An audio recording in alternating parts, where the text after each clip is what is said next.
Tall? Am I Europa? What are we talking about, man?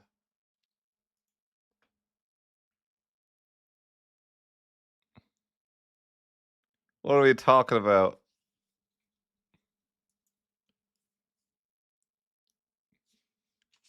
Tall, you mean not viable?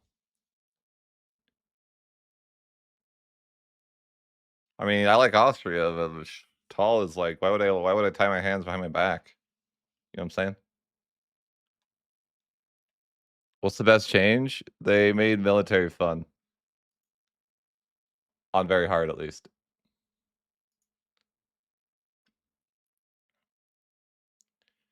You don't just walk over everybody for free.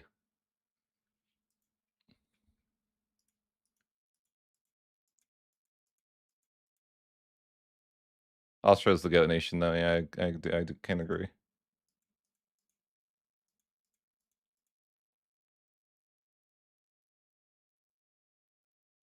Um, I think Cav's still strong, but I don't know. It's not. I think it's more like a. I don't know who I'm playing as yet. I haven't decided. Whatever the vibe is.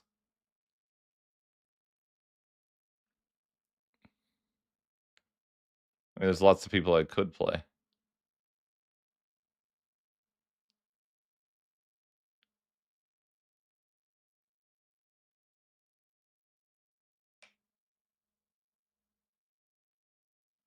No, I think the strongest nation is like I don't know. If you want me to be like, okay, like meta, who's the strongest nation? It's probably Yuan. And then followed by like, but I mean, probably the best nation is the Timurids.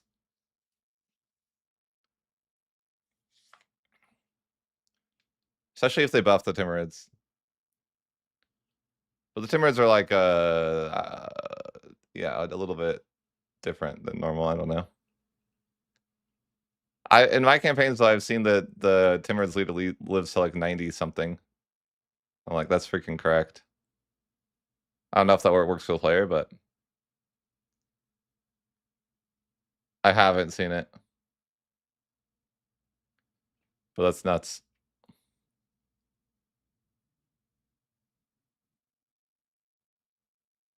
What are my thoughts on it? Um, I haven't played Muscovy in a minute, but generally speaking, Muscovy is pretty strong.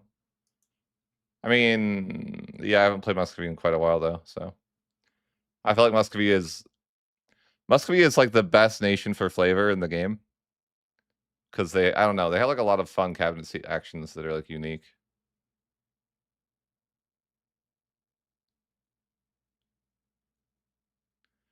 But I don't really feel like it's that big of a deal with Cuscourt. I don't know. I haven't played Muscovy in a minute though.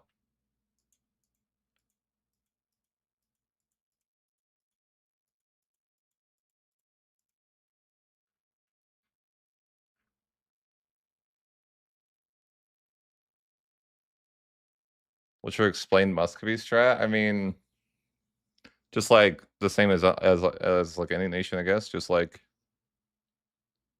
blob. Nothing like crazy.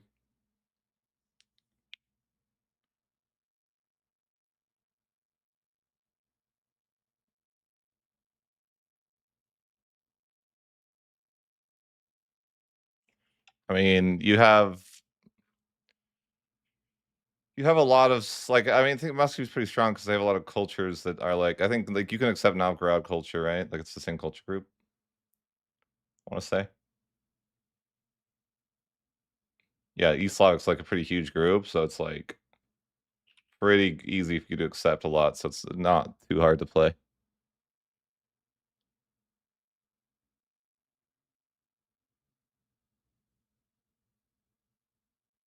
What made EU5 good? I think that it's the AI does something,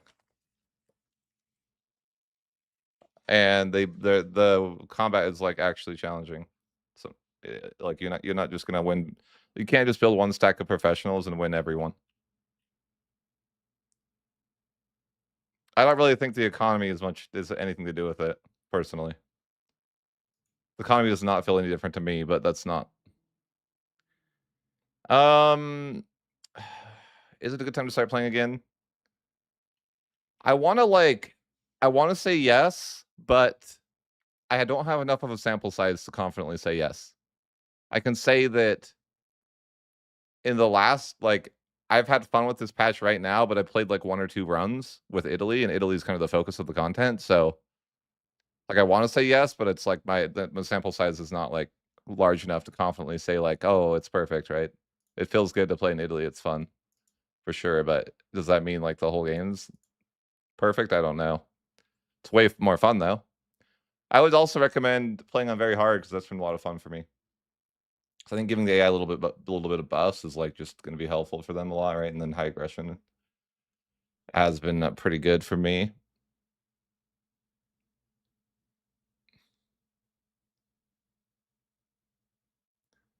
I think the AI is doing pretty good with my, most recent playthroughs.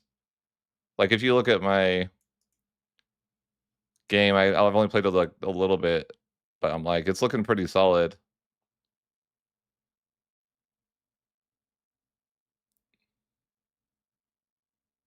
But, yeah, I don't know who we're playing today. I just was gonna go with what feels right, you know? I'm, down to play, Brandenburg or, Muscovy or Scotland. Those are, what I was thinking as, my primary, nations.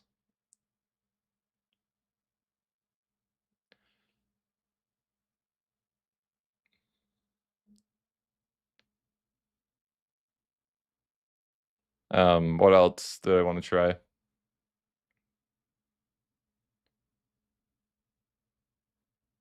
Yeah, the game feels the best. That's funny because to me, it's the game feels the best it's ever been, but it's only because combat feels more fun to me. That's why.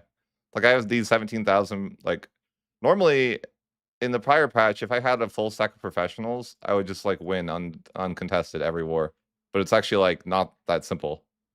This would be hard. I'd have to merc up and I could lose. It feels good to have because normally if you build one stack of professionals, it's GG. So, that's what I've been liking a lot. I'm not.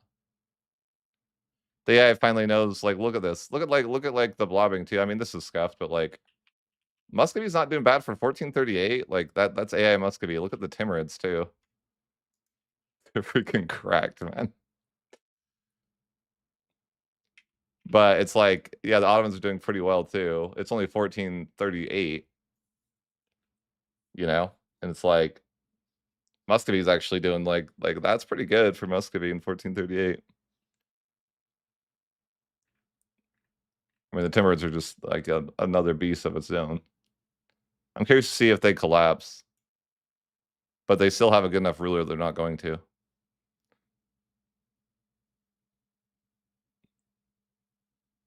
But I think that it's kinda weird because I think, 1.3.0 is, the worst I've ever seen, and then 1.3.2 is, the best I've ever seen. But it's really just funny because I feel like combat is, the whole reason.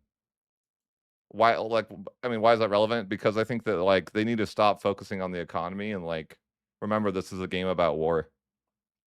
And if war is fun, then that's good. That's your freaking I think it's the most important thing to be good. No, I haven't tried playing as Byzantium.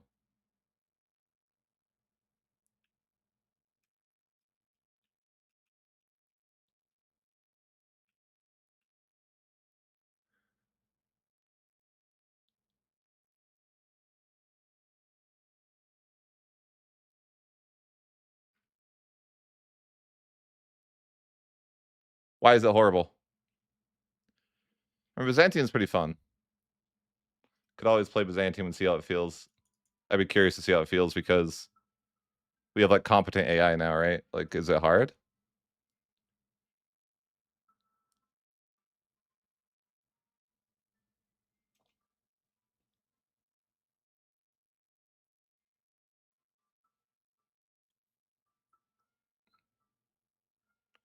Yeah, but if, like I'm okay with, like it's a video game, right? If the population isn't where it should be by the end of the game, it's like, I don't really care.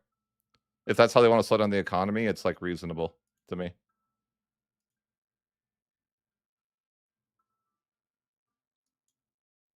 This isn't a simulation, this is a game.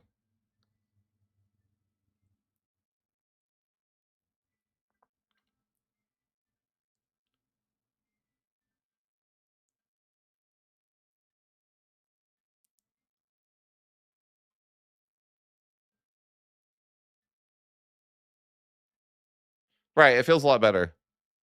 Like, I haven't really had anything positive to say, like, I don't know, it's weird because 'cause I'm just like, I this is, like, the first time since this game's been released, I feel, like, more optimistic than ever. I think simulation theory has its merits, like, it's pretty possible.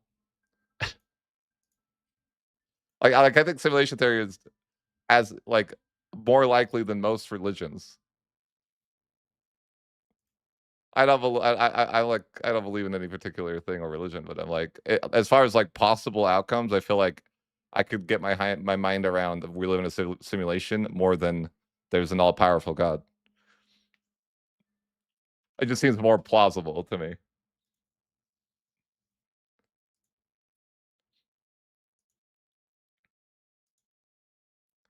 Not to get into religion here, guys, and my philosophy behind it, but hey, he brought it up.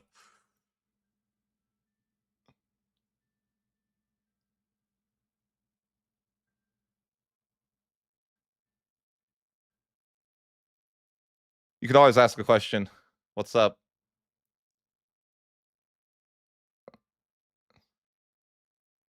I think, like, maybe, I don't know.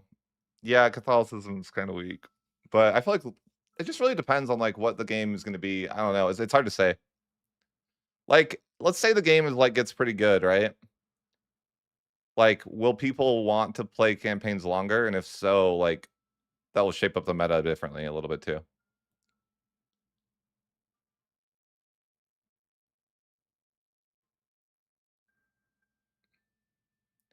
That's not a question, but okay.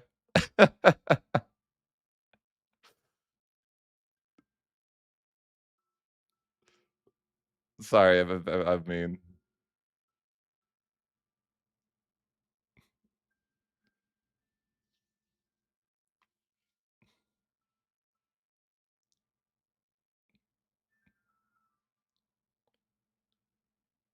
um, you're asking the wrong guy that kind of question. Just let's just be, like, straightforward, right? I think that, like, it doesn't matter that much. Like,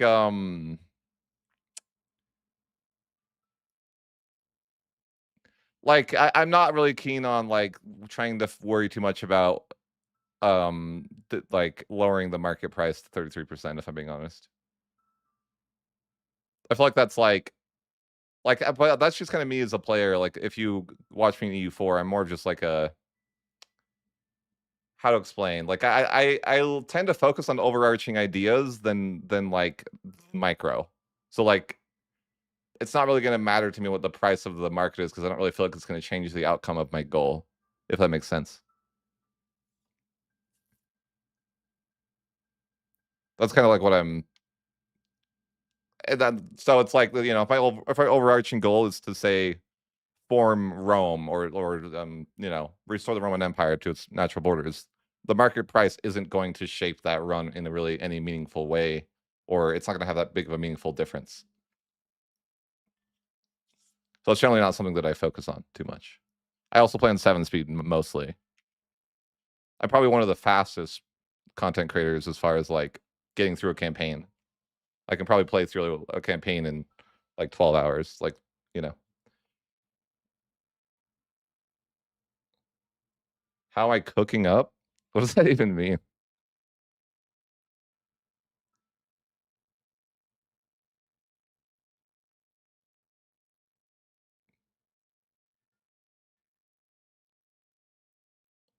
I mean, I'll do a poll on what you guys wanna see played. I'm down to play Byzantium because I haven't played him in this patch yet too and try him out. What's cooking? We finally got a patch that makes combat a little bit fun. The AI actually builds armies, and it's pretty exciting to see. I'm not gonna say it's perfect, but it's a step in the right direction.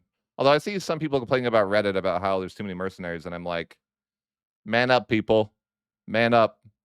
I will fight for those mercenaries to stay as strong as they are. Okay, stop bitching about it. We need more. We need the AI to build more mercenaries, not less.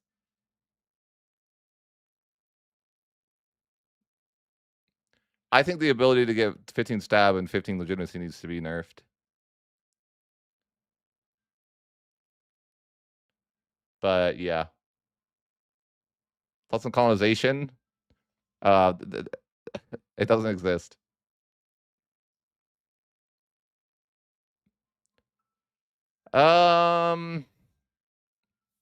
I think that's a Suhas. I think that's like a question of like it could be, but I can't tell you if it will. Depends if the devs could finally focus on what they need to focus on. In my opinion, if they can fix coring and make combat more fun, then the game is pretty playable or pretty decent. But it just depends on their priority because I feel like honestly, I feel like they could have made the game better by now. Like if you look at the release version of the game, if they focus on the right things, the game could be in a much better spot right now. It's not even about integration speed that's my issue. It's more of the culture issue. They kind of ruined your ability to culture convert in a reasonable way. I don't think faster integration speed is not necessary. I think it's more of we need to be able to. I mean, I think the system needs to rework. I think that it's not fun. Like, I feel like your cabinet should never be doing the same action twice. It would be my vision of the game. Like, I don't want to be like spamming cabinet to integrate. I think it's fine if there's like a single person that can help that, but yeah, man, maybe December. I mean, I think December could be pretty good. Again, it just depends on like what they do, right? But yeah, I think we're gonna get a pretty good. I think we're like on like I don't know. I think we're in the right. I think okay. I think the issue right now with EU5 is that Paradox is worrying too much about what the community thinks instead of polishing their game. That's kind of my like overarching like what I think is the issue. Like the Paradox just needs to like mostly flesh out the things they already have in the game. I don't really want them adding new features. I want them just focusing on making the stuff that's already there a lot better. But instead, they listen to a lot of the community feedback, and I think they're getting like too worried about like appeasing the player base instead of like polishing the game. Because we have like the rough edges done. We just like, like we have like a situation where if everything was polished, it's pretty good, at least for like a starting game.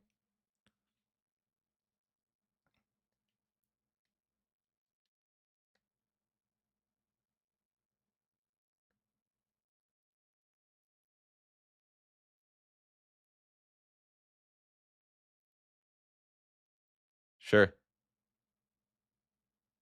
I kind of agree with that. I think that I mean, I think if there's like a problem that I think that there's things that they mess up with. And every biz run, thanks for super chat by the way. And every biz run I tried in 1.32, I get declared by Napoli. Interesting. I have not played Byzantium in this patch, so I couldn't say. That sounds interesting though. That's what I think. I think every cabin action should be that way, where it's like, I'll do a vote on what we want to see played in a minute here. But I mean, we can start that now, even of a little poll, but maybe, maybe. I guess it really depends on what happens by the time December hits. Like But I think that the devs have made changes that are bad based on like even content creators, like, like they're listening to, like, I almost feel like they listen to either content like myself included, right? Like, I mean, I don't really think they've changed anything because I said so, right? I don't really make these overarching suggestions too much, or they just don't listen to me. Either way, but I feel like there's been content creators who like have pushed for things like efficiency modifiers. I think isn't good for the game. What do you think of that, Suhas? I'm opinionated. Do you understand what efficiency modifiers are like? That they've done that?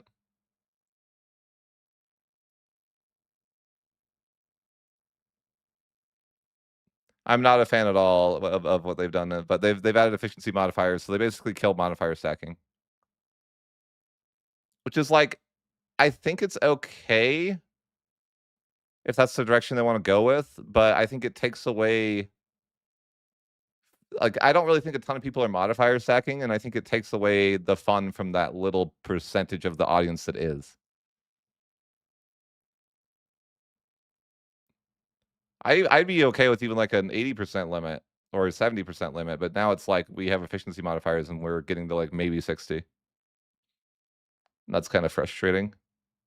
I mean, it's not a big deal too, right? Like it's I'm of two minds of it. Like I get it because it's close on power creep.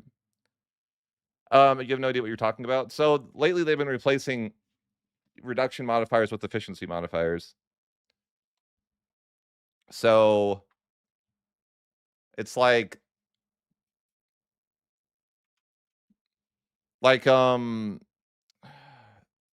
there's I have a graph I could show you, but essentially it's like there is no such thing as stacking anything past 60 now.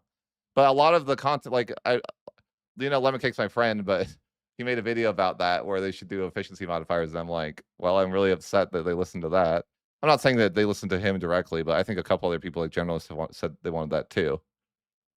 And to me, it's like if you're a modifier stacker, you're probably, I don't know.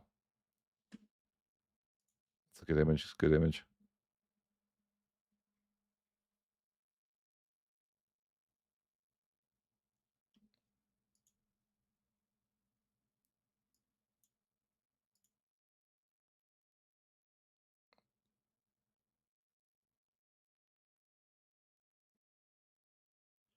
I think it's not. I think it's not 100% the right call. I think that I made a video about it, but I think it's like definitely not the right call because it takes away certain fun from the game. Like I gave the example of like I did a passo, like I started as Austria and then do passo for, like play and release as, and then go to and change my religion to Sunni, form Delhi, come back and like Lutheran. And it's like this horribly destabilizing run that I would never do anymore. Like it was fun to do, but it was only fun to do because I got the outcome of having really good modifier stacking. But now I'm like never gonna do that. I would never do that now. Like so you just killed a bunch of fun for like a bunch of different, type of runs we could have done.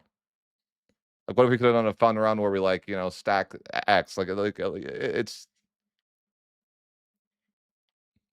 kind of frustrating because it takes away fun stuff.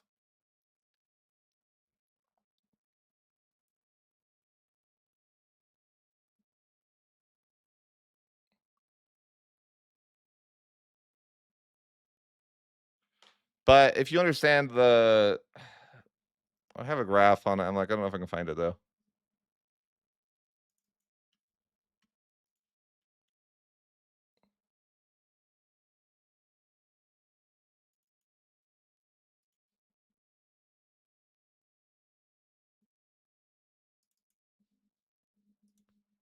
Probably can't.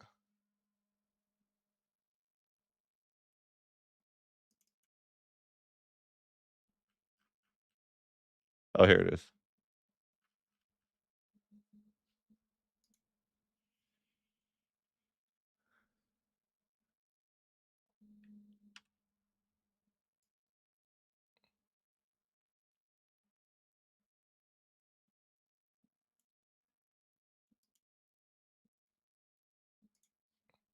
I found the graph. This is why it's like so basically it's like my opinion is um modifiers are now all useless. You don't care about any modifier really. It's just like that's to me what efficiency modifiers did. Like that's what happens. Because you're never going to hit a powerful point of that modifier. So you just don't really care about you don't really care about any modifier ever, really. That's like my take on it.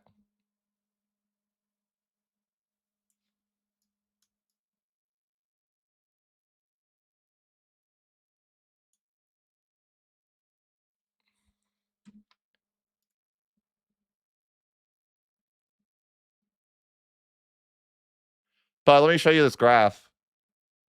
And you can see, so in the green is reduction modifiers and the blue is efficiency modifiers.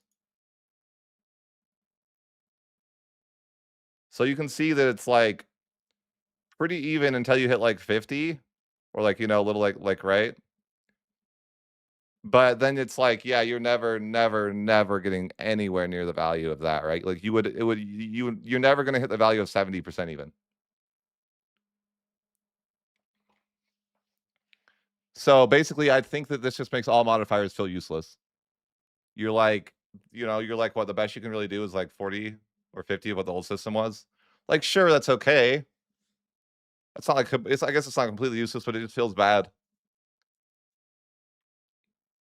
But they listened to people that wanted that, like Generalist Gaming and Lemon Cake. And I'm like, that's unfortunate because I think that modifier stacking is fun, and it's something that not everyone does. It's not like you do that every game, but it takes away a lot of potential fun to not have modifier stacking.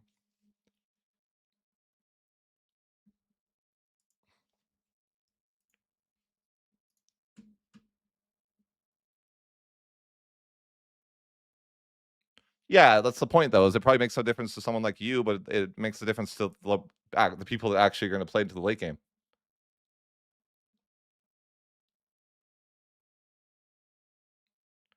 Yeah, but I just like I disagree with that take. I think it ruins fun.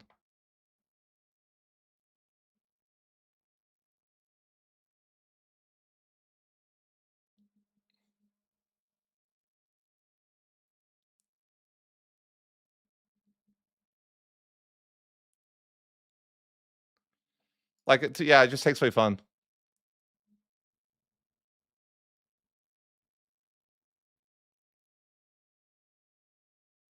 Yeah, but like who play like I don't know.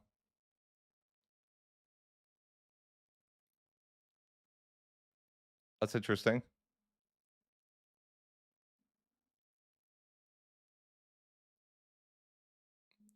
Yeah, but I'll show you the example of this.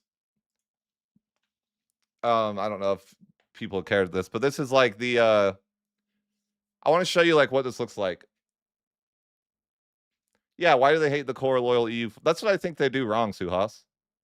I was going to debate about this, but it's like I think that they chose to use Europa Universalis as their name of their game, and then they don't do what the it's like people from EU4 like a certain arcadey style of modifier stacking thing, right? They like to blob, etc., etc. They like war, and they're not like staying true to that at all. It's weird because it's like why use that franchise? But so I want to show you this because this is the highest possible you can stack proximity, right? Like in this run, this is from an old save. And it's like, yeah, it's pretty insane, right? That I can have this good of control like across the world or across the game, right? But now look at the difference. Let's look at a 97 max control, 34. It's not like a little nerf, it's like this is terrible now. Like why would I ever want to stack modifiers anymore? Yeah. Oh, I think so too. But it's like it's just like sad. Like you see how I get 1% proximity up here now? Or 5%? Like it's terrible. I was getting max. Like this went from 99% to 5. You can see like, how drastic the changes are, right? Like literally, I was getting 99% proximity, which sure probably is too strong. But again, it's like I went and took the mandate of heaven, like, and I'm Muscovy. This is the literal most, like, like this is the highest possible way you can cheese it. It's like, okay, so what does that say to me? It just says like, well, you can't modify your stack then. Which is like, I don't really think that's like the right answer. Or to me, I think it would be better if they put a slider that changed from efficiency to. I made a video about it where I said fun to anti-fun. I was a little salty in the video, to be fair, but I made a video where I'm like, they should change it. They should make a setting where it's fun or anti-fun, and then yeah, we can just pick between the two.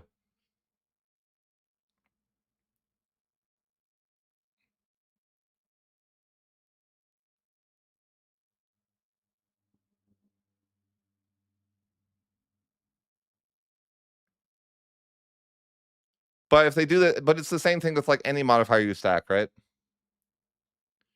I mean, sure, I'm talking about things I don't like about the game, but I do think that 1.3.2 is pretty fun.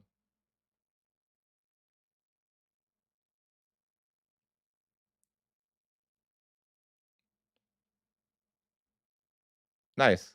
Like I am pointing out things I don't like, but that's because I was pointing out that I don't like that they're listening to people.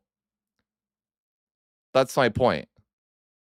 My point is hey, like people like generalist gaming, like Lemon Cake, and other people I'm sure that are part of those communities or whatever are pushing for these modifiers, and I think that it's unfortunate that the devs are listening to those people.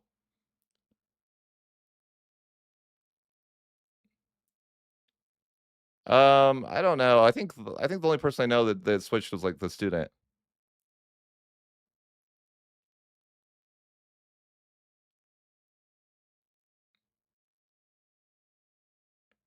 Generalist gaming, I think he's been pushing towards efficiency modifiers forever.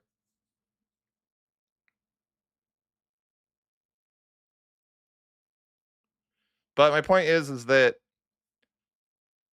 I think they need. I think that they will stop listening to people as much because they have seen that it doesn't work. In fact, it is the opposite of doing like it is pushing the game in the wrong direction. It's constantly listening to people.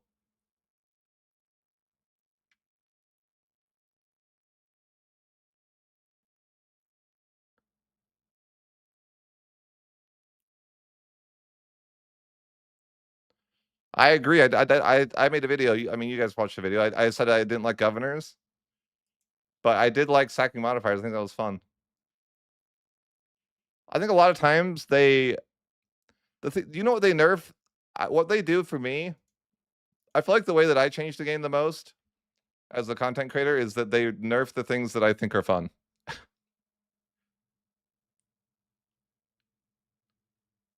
A lot of the times I'm just like, stop nerfing the things that I like say are really fun. It's no big deal. Like I told you guys how broken before release Byzantine was like 3 times as strong. And I'm like, I don't if it's a fantasy nation, I don't really care.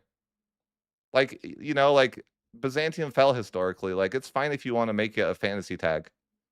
I don't really mind. But I think that they care too much about about multiplayer balance too.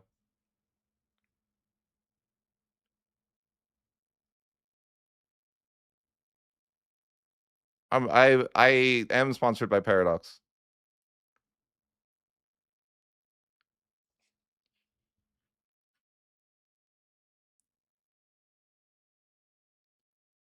Why do you want pop growth modifiers? Oh, you're silly. I mean, yeah, that's what I think. I mean, that Suhas, that's what I'm saying. But I think they do a lot of things because of like multiplayer. Like I think like governors are more like they add a lot of mechanics that the AI cannot use. Like But like, for example, there's something called a naval governor. I don't know if you like followed it, but it's like the AI has never built a naval governor, I think, ever. It's only a governor that exists to serve the player. I'm pretty sure that's the case.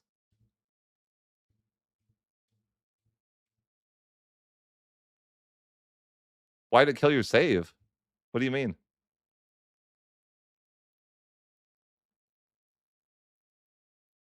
That's what I think too. As is like I gave the example of like World of Warcraft. It's like unfortunately for World of Warcraft, the game's balanced around PvE. And as someone who played PvP, it was frustrating, but I kind of understand that that's what they had to do because the majority of their player base is more focused on the player versus enemy, the PvE combat. And so it's like the PvP players are kind of like second class citizens. It's like it is what it is, though. I understand. Like I'm not mad about it. It's just like they make sense. They have to serve the majority of their player base. Exactly. Like the MP should be mod based. That's what I think. And like custom rules too, right? Like if I hosted a multiplayer session and I was like, hey, you can't, you can't do X because it's broken. Like I'll just ban you if you're not. Like it's not hard to like navigate these issues with like rules. I think that I think multiplayer is like not fun to watch either. It's so slow. Like I really don't think it's that popular in general to watch or to play. Right, exactly. But the AI will never use naval governors. But you see, the issue is like we have these governors in place that are. It's just these mechanics that benefit the player. They shouldn't exist.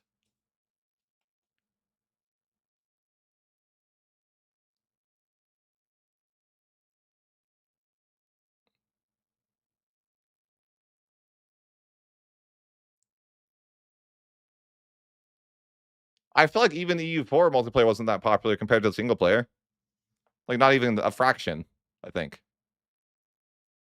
I got like if we're being honest, even the EU4s compared to EU4's single player scene, EU4's multiplayer scene is nothing. But you have to compare it to single player because that's what the game needs to be balanced on, right? It's the same game, unfortunately. Sure, even yeah, sure, comparing the 2. Yeah, I guess you could if you wanna compare the 2 that way, sure. What do you guys feel like seeing today? I was gonna do a poll, like, I have a couple nations in mind.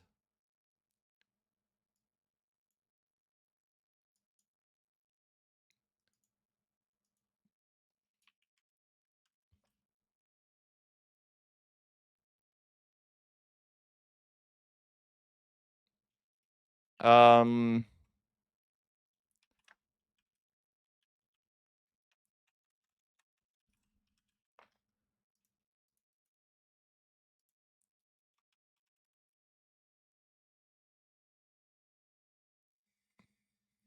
so let me okay, I do wanna ask you guys here because we have a lot of viewers today.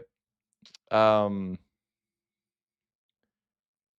what do you guys okay, this is something I think they screwed up on. I'll ask this as a poll.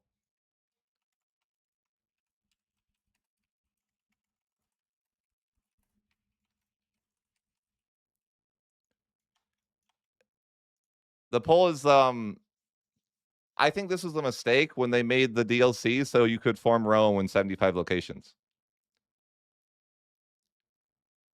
What do you guys think?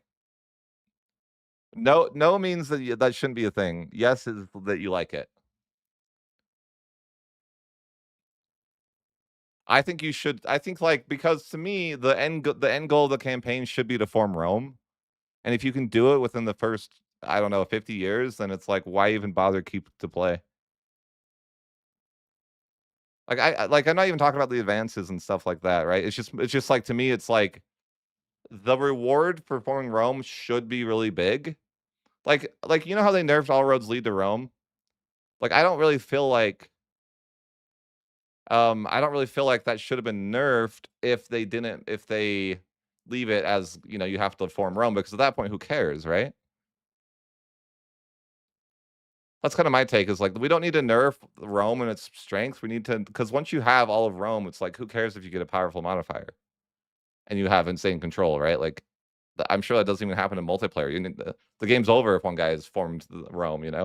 He owns that much of the world. Like, yeah, you're there's no chance. I think it should have. I think it needs to be like. I think you should have to have the historical borders or something close to do it. I think that it takes away from the DLC that they did this. But let me hear it from you guys in chat. I know we're again. I think EU5 has gone better, and we're gonna play the new patch. But I want to hear from you guys. Why do you think? Um, why do you think it was received so poorly?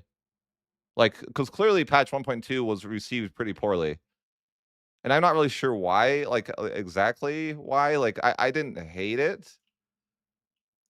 I thought maybe like Byzantium's kind of strong, and that's weird. But like, what do you guys think? Just write in the chat. Like, why do you think it was received so poorly?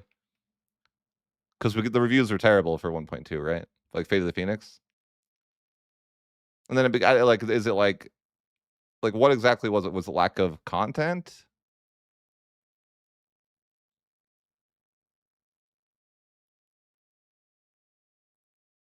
Performance?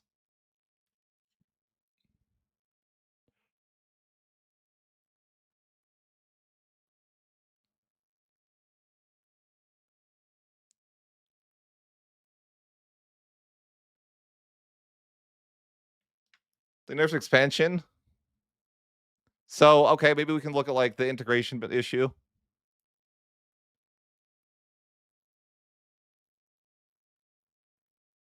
I don't know. For me personally, I didn't like have that big of an issue with it, but again, you like, how did they nerf performance though?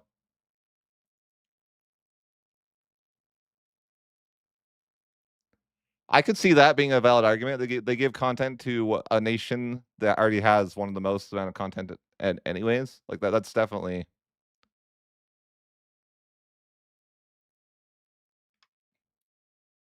Yeah, it does look like they have more land than normal. What is that? Maybe I'm crazy. Like it kind of does look like they have a lot of land, but um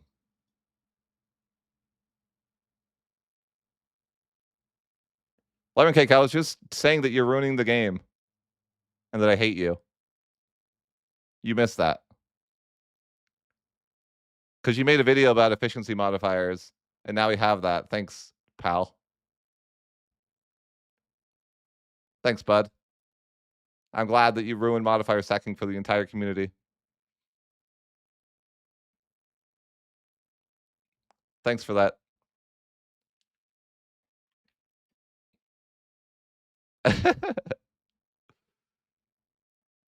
I need you to apologize for what you did.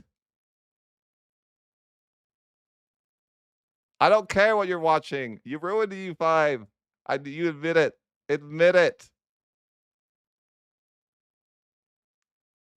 You took away the modifier stacking from those that loved it, even though you yourself are you used to love modifier stacking on your EU4 days, and then you destroyed it.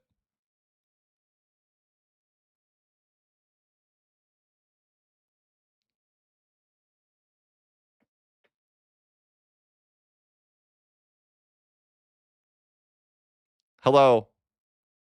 I was just talking about how they did efficiency modifiers, and it sucks. Yeah, this is about the efficiency modifiers thing. You ruined modifier stacking for us modifier stack enjoyers. I thought you were a modifier stack enjoyer. What have you done?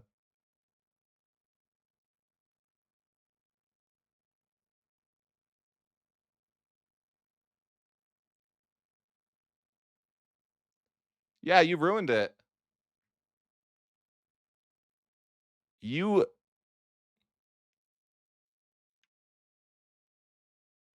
300% won't be anywhere close to that. Lemon Cake hates fun. No, you took it. You ruined it. We have efficiency modifiers because of you. You ruined it. You ruined the U5 alone.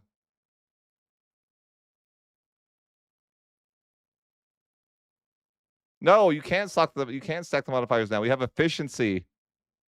We'll never be happy with efficiency.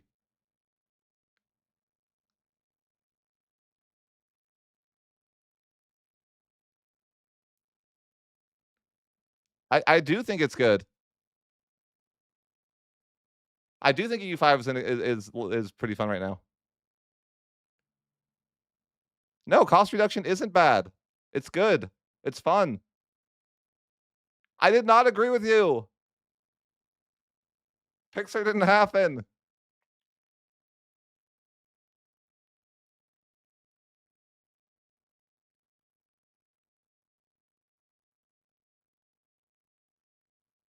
What are you talking about? 100 efficiency is the same as negative 100 cost. No, it's not.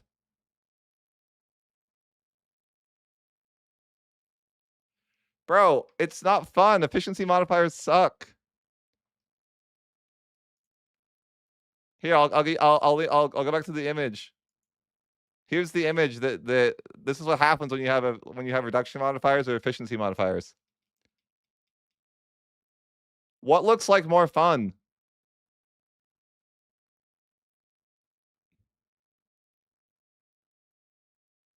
Tell me, what looks like more fun? Do we like never want to have fun and have like super powerful, like modifiers? Because we never will. We never will with this efficiency garbage. Can you call me? Why do you want to call me?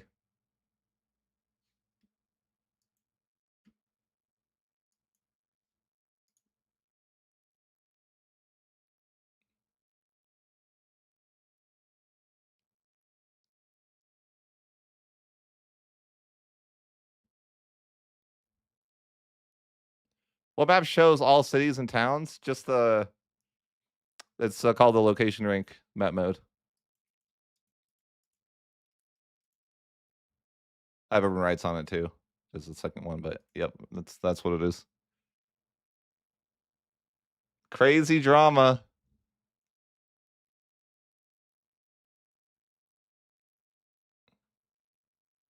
Efficiency modifiers are so boring. Like it's like, dude, I think they might as well just take out modifiers. You could call me, I guess. Like, I don't care. Did you try to call me? I might be on streamer mode.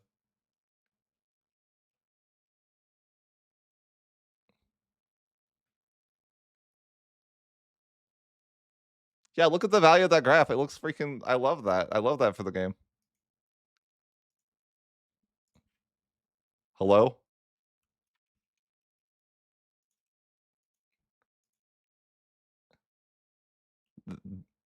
No, they can't hear you.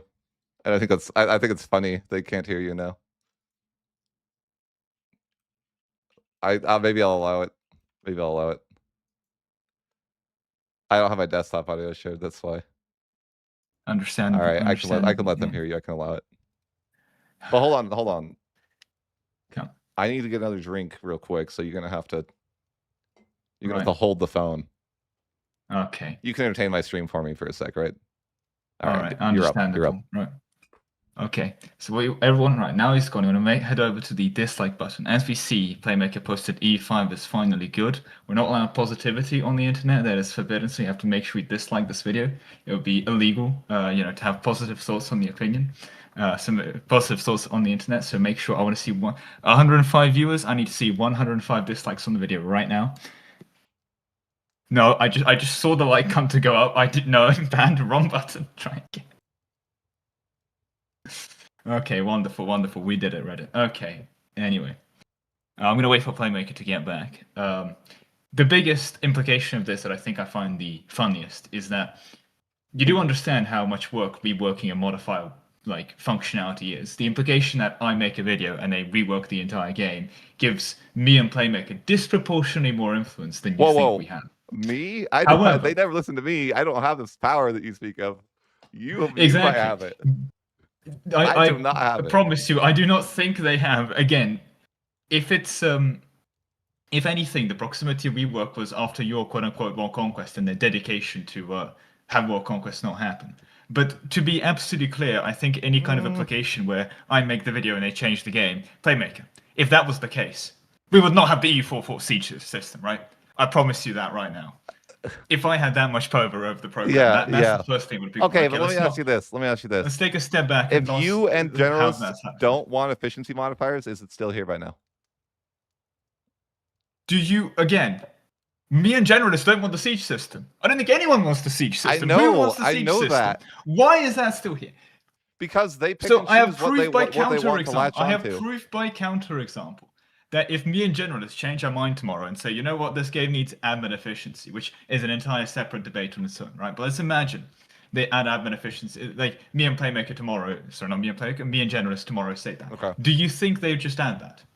I mean, it'd be very funny if they did, but again. Well, no, but I think if you guys pushed it for like 3 months, they might consider it. Like it might. Like if me and you... I made one video and then I went to make meme videos. I feel like it pushed for 3 months as A, not what happened, and B, I've been pushing sieges for 6. I've been pushing sieges before the game came out. Why is it still not changed? Again, you're giving me so much more power than you think we do. But I mean, you're not wrong. Let's go pretend we have this power, though, for the sake of conversation. Okay, for the sake of conversation, I think it's more fun. So let's actually, everyone who's watching, just delete the previous 10 minutes of conversation. It didn't happen. Fake news. Scrub that. All right, me and you have a limited power for change. I like it. Okay. Yeah, the game will be perfect. You know, EU5. Actually, I made it. The Tinto team is just prestigious. It's actually a distraction. I made it myself. You made it, so I was are you getting fired or like what's the deal there? No, I actually own Paradox, and people may point out that it's the publicly listed company. I actually own all of the shares. Now, you may be pointing out that, again, it's listed on the NASDAQ, so it's part of a bunch of indexes, but I actually own all the indexes as well. That's me. All right, so since you own everything, aren't you kind of like seeing that your boat's sinking, or what do you think about that?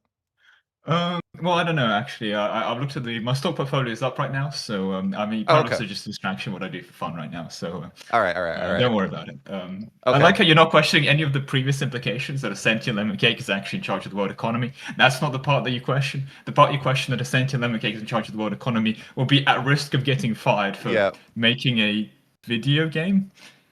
Not award-winning right off the bat. You know, like that's where we draw the line of believability. That's the ridiculous part. True. Yeah. Okay. True. Right.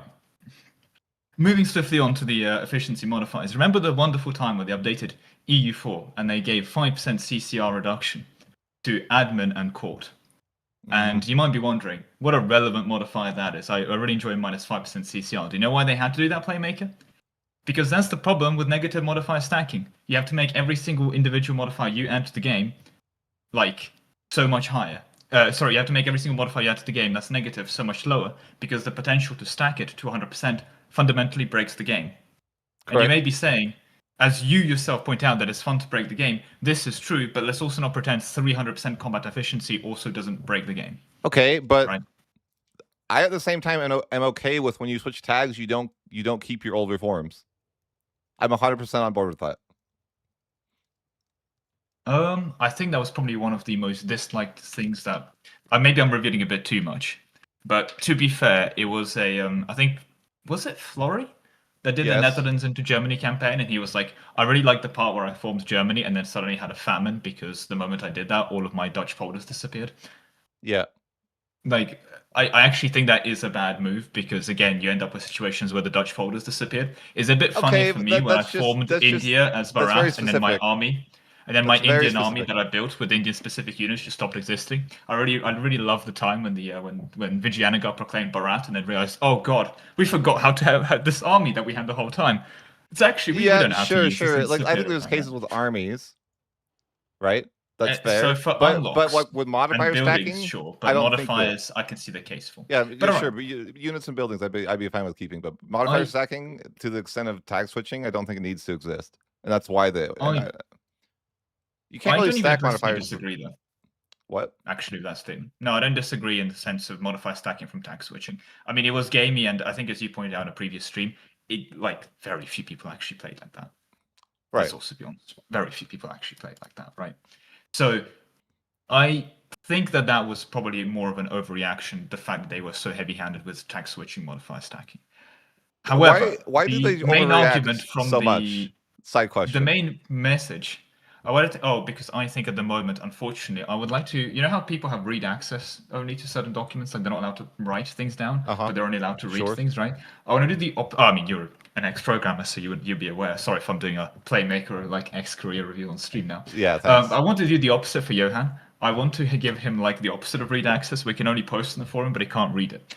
because I swear to God, forum advice. My favorite part of the advice from the forums, by the way, was when for like a couple months after the release, they talked about how terrible the great power system was. Which, by the way, it was terrible, right? So they were talking about how like they need to rework the great power system. They need to rework the great power system. And then they kind of moved on to other problems, right? And they moved on to other problems, and that was fine. And then in 1.3 they reworked the system, and then there were a bunch of people going, well, like, no one asked for this. And I don't want to point out the name because I feel like if I point out the name, people will actually harass this person on the forums. And I don't want this person harassed. And I will probably mention this in one of my videos. But for anyone also watching right now, please don't actually track down this person. But there was one person on the responses to the Great Powers reworked saying, why did you change this? No one like asked for this. But the thing is with forum posts, you can check their post history. I'm pretty sure they the made students said that 3 separate posts talking about the Great Power System being broke. They themselves made like 3 separate posts talking about the Great Power System being very bad and need of a rework. Yeah. And then 3 months later, when it gets reworked, they said, "Why did you change this? No one wants this." The forum user is incapable of agreeing with themselves. Why are we listening to them? Oh, that's funny. On that topic, do you think it's that bad? Like to me, it's like I didn't really hate the Great Power System before. I don't really hate it now. I don't think it really matters that much. If they remove the cost of core randomly increasing because oh god, I'm playing in France. Oh, my cost of core is 7.5%. Oh god damn it, China's not on fire. Well, I guess I have to pay more money on cost of core now. Right. But that's stupid. Sure, the cost of core, but it's like as a mechanic, to me, it's just like this isn't something that they should be working on at all. Period. It's a waste of their I think it's fine if they do a DLC for Great Powers like they did initially. Where you can do like Great Power influences into sure. I think it's okay. I don't think anyone would care. It's just like not what I think they should be focusing on. Like I don't think I care one way or the other what you did with the Great Power System. Sure. I mean, again, I think it could be improved, but like on the list of complaints, I feel like the siege system just comes up at least 10 times before we talk about. Definitely, I think military, like to me, it's just a priority thing, right? It's like sure, you can look at the Great Power thing, but priority-wise, like my only other saving grace, as well, to be fair, I will say, is I don't think the Great Power system was that much effort to rework, all things considered as well. Okay. Like, I understand it's a case of priorities, but there's also the case of like, you know, something can take an afternoon to fix, and something can take 3 years to fix as well, right? Like the Victoria 3 combat system, I think they're in the 3rd decade for that one, probably in terms of man hours. But yeah, no, no. For people that are joining, I'm saying EU5 is good because the combat is way more fun than it has been in a while. Fair enough. I'm accusing Lemon Cake of ruining the game, and that he's trying to defend his honors. What's happening right now? But I am correct anyway, for the record. The thing is with the efficiency modifiers is that if you're not modifier stacking, what you end up having to do with cost reductions, right, is that you can't give the Mughals, say, 33% promise war score cost, right? And the Mughals historically did this massive conquering spree. You can't give the Timur. You can, but you can't let them stack it. Well, that's the thing. You can, but what if you give them 50% combat efficiency instead? If they're not stacking it, 50% combat efficiency and minus 32% cost reduction is, well, not those 2 numbers exactly, but like you see how you can give bigger numbers which sound more impressive and people get more dopamine if they are the average player. And for the hyper sweats like, well, you and me, I'm sorry to put ourselves in the top real gamers category, right? But for the real gamers category who are going to be going around doing world conquest, like, we're going to be doing that anyway. And as I think I mentioned in the modify stacking video for the proximity cost. Proximity cost is the most pathetic modifier, or at least used to be, until it isn't. Where if you have minus 100% proximity cost, you win the game. And if you have minus 10% proximity cost and you go from minus 10 to minus 2.5, wow, hallelujah, your income's gone up 3%. To that extent. And so you end up in this weird state where you can't give proximity cost as a reward because you will stack it to death, right? So you have to make it hard for you stacking. But does it matter to the average player that I stack it to death? It matters because they've had to nerf it down to minus 2.5% efficiency. So if you're just playing as China, you get 12% proximity cost. Why it sucks for them. Why nerf that? Who cares about the people that are modifier stacking? Who cares? Well, I guess the fundamental priority is the fact they are balancing around the Giga tryhards. But why do that? Is my point. Why do that? Oh, because they shout the most and they shout the highest on the forums is the other reality. It just doesn't matter though, because the average player isn't going to do that. So it's like it's fine for the average player is still living. Well, I guess that's the thing, right? You'd think that, but unfortunately, it is still a company that. The problem with Paradox in many ways, they listen to their audience too much. As stupid as it sounds, right? No, I agree. A lot of their constraints was Why did Imperator Rome fail? Because they didn't listen up to their audience. So they're now listening to their audience, but who is bothering to leave reviews in the forums? The modify stackers. And you can't then turn around, even if you want to talk about like the shareholders, because the shareholders will go, well, you wasted a bunch of money on Imperator Rome. Why did you waste that? Oh, it's because you didn't listen up to the community, so you should listen more to the community. Do you see this problem now? Right. Well, I have a I'm going to take this opportunity to do story time. I have sure. like a real life friend of mine. He's a very, shall we say, he's a lot happier than I think most people in even this like this shit. You know, I think he's going to be happier than anyone in this call, anyone in this call, anyone in the stream or anything. You know, he's got a normal job. I think he works as a support technician. He, despite being around my age, so early 20s, goes to church every Sunday and enjoys a pint down the pub. So, you know, I'll put it this way. And he does play quite a bit of video games, you know. Because his degree was actually in video game design. Let me tell you, I think he's probably had the most fun with the EU5 than everyone I've spoken to so far. Why? Because he's just like, oh, he really doesn't care about it. It's just like, okay, I'm gonna go play Norway now. Whoa, I built a bunch of these cool buildings. Oh, okay, I'll play like Ottomans. Well, I was able to conquer like a bunch of areas. A lot of people like that, they're not on the forums because they don't care. They're like, whoa, they made a Byzantium DLC. Cool, I'll give Byzantium a playthrough. Like, and I think the realization is like he's the average person.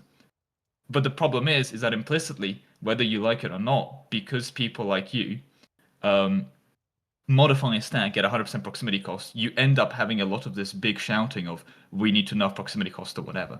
And so this still dominates discussions, and hence why you need to end up nerfing these modifiers. And so the people that are casually playing Byzantium for one DLC end up having minus 2.5% proximity cost, and that's shit.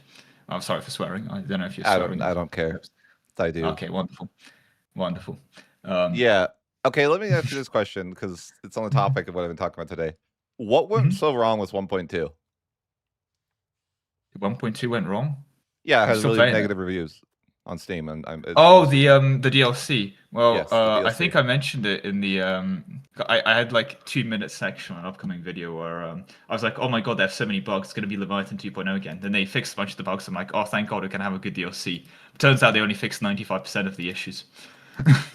You think it's bugs then? Bugs and performance? I don't think performance part helps. Also, we have to recognize it. It's mixed if you sort by English. The localization is horrendous. And it's getting to the point that even like I, as a primarily English-speaking person, have to defend it. It is horrendous. I am sorry, because I think I had this saved as a screenshot because it's just so funny. I don't know if you can show this on stream as well, maybe, but there was Let's see what. Oh, where is this? I need to find this image. Sorry, guys. I know I'm talking negatively, but I'm actually pretty happy with what's going on with the game right now. Okay. Where's this? They made combat better, and I'm really happy. I know that we're yapping about random stuff, but yeah, Playmaker, can you show this on stream, please? But if you take a look at that image, that is the Russian localization, and I'm having to clarify that because there's you're really lacking the Russian words in that image. That's the Russian. That's the Russian localization. Yeah. That's crazy. Why do you think that got negative reviews? I hope you can show that on stream. If you're on OBS, you can do a new source and then video image. But I think you might have to save the image. I'll just save the image. Yeah. Sorry, but it's just it. What the heck is that? Like, I think if you're playing the game in Russian and you're not leaving a negative review after seeing that, like you should. You know? All right, yeah, we'll share this. When the localization is that level. This is the localization. Because I think you do agree, right? It's funny. Yes, I'm playing the game in Russian. It's at least funny that they didn't even try, okay? Guys, can we... DLC underscore... No, the person saying there's not a word in Russian. It does say the word "close game" is in Russian in your defense. That is in Russian. The word to close the game is in Russian. Yeah, yeah. It seems otherwise you're reading literally DLC underscore immersion underscore pack and then the. It's in English. Your choice is code. Okay, well, that is true. So I can see why the non-English speakers would be a little bit upset because that's pretty terrible. A bit upset, brother. They can't be upset with it. They can't read it. They can't even read it. They don't know what they bought. They're just mad because they can't even do anything. It makes sense, yeah. They can't even understand the game to see if they like it or not. Like, I'm sorry, if you don't speak English and you're greeted with that when you're trying to play a video game that, by the way, officially supports the Russian language, what are you... Right, like, to me, it's like, why would that be the case? Like, why would they not just, like, throw that through, like, AI or something? And, like, it But doesn't seem like a lot of work. the worst part is that here's the other thing. I think this was mentioned slightly, is that Paradox actually employs like full-time translation staff. But I've heard a grumble from a Paradox, like a relatively high up person. I don't know how much I can say. Was like, at this point we're getting so many issues with translations. Where like, if we just use AI, the quality will improve. Like, we're at this point now where if we actually fire the human staff and use AI for the translations, the quality will be higher. I would agree. It would be. The image I just showed you of that localization, a human did that. Yeah. They are unironically hiring, like, it's a whole meme. I don't know. I mean, it's hard to get a job nowadays in current economy. I'm sure people can attest to that, right? But like, it's a whole meme that, you know, language people have a really hard time finding jobs because so many translation jobs are getting replaced by AI. But I'm looking at this translation in the Russian language and I'm like, you know, you seem pretty replaceable. Oh, they seem replaceable. Like, I think I don't want to say I have a better chance of, like, I don't know anything, right? And I could probably make it at least look like a different language. Like, at least it looks like it. Like, it might be complete nonsense, but it might, like, at least I would have an attempt to make it look like. You just randomize some Cyrillic characters, and it will probably be. Yeah, no, I mean, that's the thing. Like, just make it not English, and it would probably be like more acceptable, right? Yeah. Just like fake life, just like by the way, in the comments saying just with random keys, and it might look like it's more legitimate. The Chinese localization, you just give like some kids in primary school like some crayons and said, right, draw some pictures. All right, it would be better. It would be better. It would be an improvement. It would be an improvement.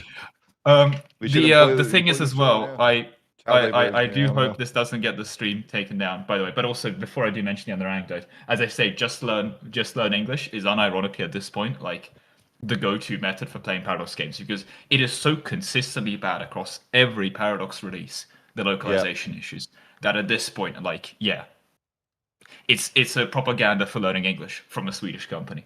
The French had a funnier bug. I think you might have heard of this one. Where in Byzantium, you might be aware, there's an event where one of your like governors, I think it might be that starting vassal, goes to spoil, and one of the options is you can shower him in gold. Unfortunately, they translated that as you can golden shower him. In the full implication of that in French. I like that. That's funny. What I will say is that I think that makes the event funnier. This guy doesn't respect your authority. Piss on him. Yeah, I think that is pretty funny. Yeah, I like that. But you know, that's what we're dealing with. In the best case, it's a meme. In the worst case, like, it's just entirely unfunctional. So yeah, I guess the other statement is for this DLC disproportionate, because I'll be honest, every DLC is consistently bad for translations. I think this one was particularly bad as well. Okay, so that's I can see that being a big issue. But that brings us back up to mixed. The other thing is, and this is also a hilarious thing, in 1.2 in release, if you just rolled the cosmic dice badly, like around 1 in, I think it was like 10 people or something similar. Yeah. You just get a, you just got, like, your performance went to 0. Why? And I don't think I got that bug, but it was enough to show it up, and they end up fixing it. Yeah, none of the YouTubers got this bug. None of the YouTubers got the bug, by the way. But I thought YouTubers probably have nice PCs in general. Sure, but it was like some people with 50. I think that's why we don't. I think like, us as YouTubers don't like understand the whole performance issues as badly as other people. At least I don't. Like I really don't have that big of performance issues. But that doesn't mean they don't happen or whatever. But it's just something that's like interesting. Okay. This is also true, and it's something that is important to recognize in general, is that as weird as it sounds, once you have professionalization among YouTubers, just because rendering videos is kind of graphically intensive, you end up just needing graphically intensive gear, right? Mm-hmm. And then you obviously, I'm not going to downgrade to a laptop to play EU5. Like, why would I put myself through that? Right. But it, like, us having better laptops doesn't make your computer better. You know? Right. And the other statement that needs to be important to say is that one of the things with EU5 that some defenders have said, and I think is actually a pretty bad defense of EU5, is that, like, okay, it's more performance intensive, but also, you know, it's 2026, get with the times, you know, you can't be using a 3080, that's like a 5-year-old card or whatever it is now. When did this 3080 come out? That 38 is not that old, I think. Is it like 4 years? 4 to 5? 6-year-old. It's a 6-year-old card now. Okay, but like, so saying that, like, 2 generations behind, right? Because we're in the 50 series now. I don't know. That's I'll not put it that this way, behind. Playmaker. If I say to you, a 3080 is 6-year-old is a 6-year-old card. Yeah. This is a correct statement. This is like, it is an objectively correct statement. However, this objectively correct statement doesn't like spawn money in your bank account. Like your bank, if I call my bank today and say the 3080 is a 6-year-old graphics card, like my banking provider doesn't go, oh, great that you mentioned it. We didn't realize. Thanks for letting us know. Let me just add some more money in your bank account for you to buy a new graphics card. Right. Something No, being I feel old you. hardware doesn't like. And right now it's like it's tough because PCs are more expensive than ever too. Yeah. It is true. But you get the point, I guess, in that regard. Oh, I'm being accused of yapping. Well, you can go shut up. But nevertheless, I think it's something that's important to recognize also from, like, as I think a bad defense of EU5 is saying, oh, you have old hardware. Saying that your hardware is old, A, is true, but B, doesn't magically upgrade it. Right. But how do you, like, why is performance so bad? I don't know. Like, obviously I don't know. Like, what do you think is the number one attributing factor? Like, I was wondering this the other day, like, is trade causing a lot of performance issues? I think the other fundamental reality is, and as painful as this to admit, is that EU5 is just a big game. They put 37,000 provinces in it. They have, below the hood, done some really, really good things with performance. But the honest reality is that we've gone from EU4 that had like 3K provinces to 37K provinces. So it's a bit like making 50K a year and spending 30K a year on a car. It is just a more modern game, right? Like, that's in general true. Like, most new games, like, my girlfriend's PC, she has to borrow my PC to play a lot of her new games, and it is what it is. And, new games have that effect, so there is some of that too. They could be optimized better. Let's be absolutely clear. There are certainly a lot of, shall we say, other companies' titles that could be better optimized. But okay, my God, I want to ask you this because at some point it's also you're a content creator. I am. Do you think it's weird how they did no sponsored videos for 1.2? I was unhappy because free money. Sure, me too. But why do you think it's because of lack of content? Like, why do you think they did that? Because they have never done that. And I mean, I think me and you we did YouTube at a similar time, but I think that we were both sponsored in like 136 or 137, right? Yeah. So it seemed like the norm. And then 1.0. This is obscure Playmaker me lore, but by the way, when Playmaker had around 1K subs and I had around 1K subs, so quite a while ago, we both were at that point very similar. And like, I would stalk Playmaker's streams when he had, I think, like 10 concurrent viewers. I was one of them. Because I'd be like, I'll see what he's up to and what he's doing. Yeah, I've never talked to Playmaker at this point, but I was just secretly competing with him for subs and things, and we like overtook each other multiple times. So yeah, like we both you're the winner established now. ourselves very similar. Yeah, I know the video essay meta, but you're probably winning with the. Well, I'm looking at all those chat donations coming in. I don't get those. Anyway, moving swiftly on. We do different types of content. Yeah, it is what it is. But yeah, the point being is that we both kind of came into that scene of like getting that getting those sponsorships and stuff, and all of a sudden it's like, why we got it for 1.0, 137, 136. I think it's because the most recent DLC is like a small story pack. And for example, if you take a look at Hoi 4, when they do a 20 quid DLC or a 30 quid DLC, they do rounds of sponsorships. Is it really worth sponsoring us for a 5 quid DLC? Could it? But okay, here's my argument or my thought about that. Why not put it in the hands of like a Ludi then, even if it was just him? Wouldn't that be better for like advertising the product? And it probably wouldn't be cost so much because it's one guy.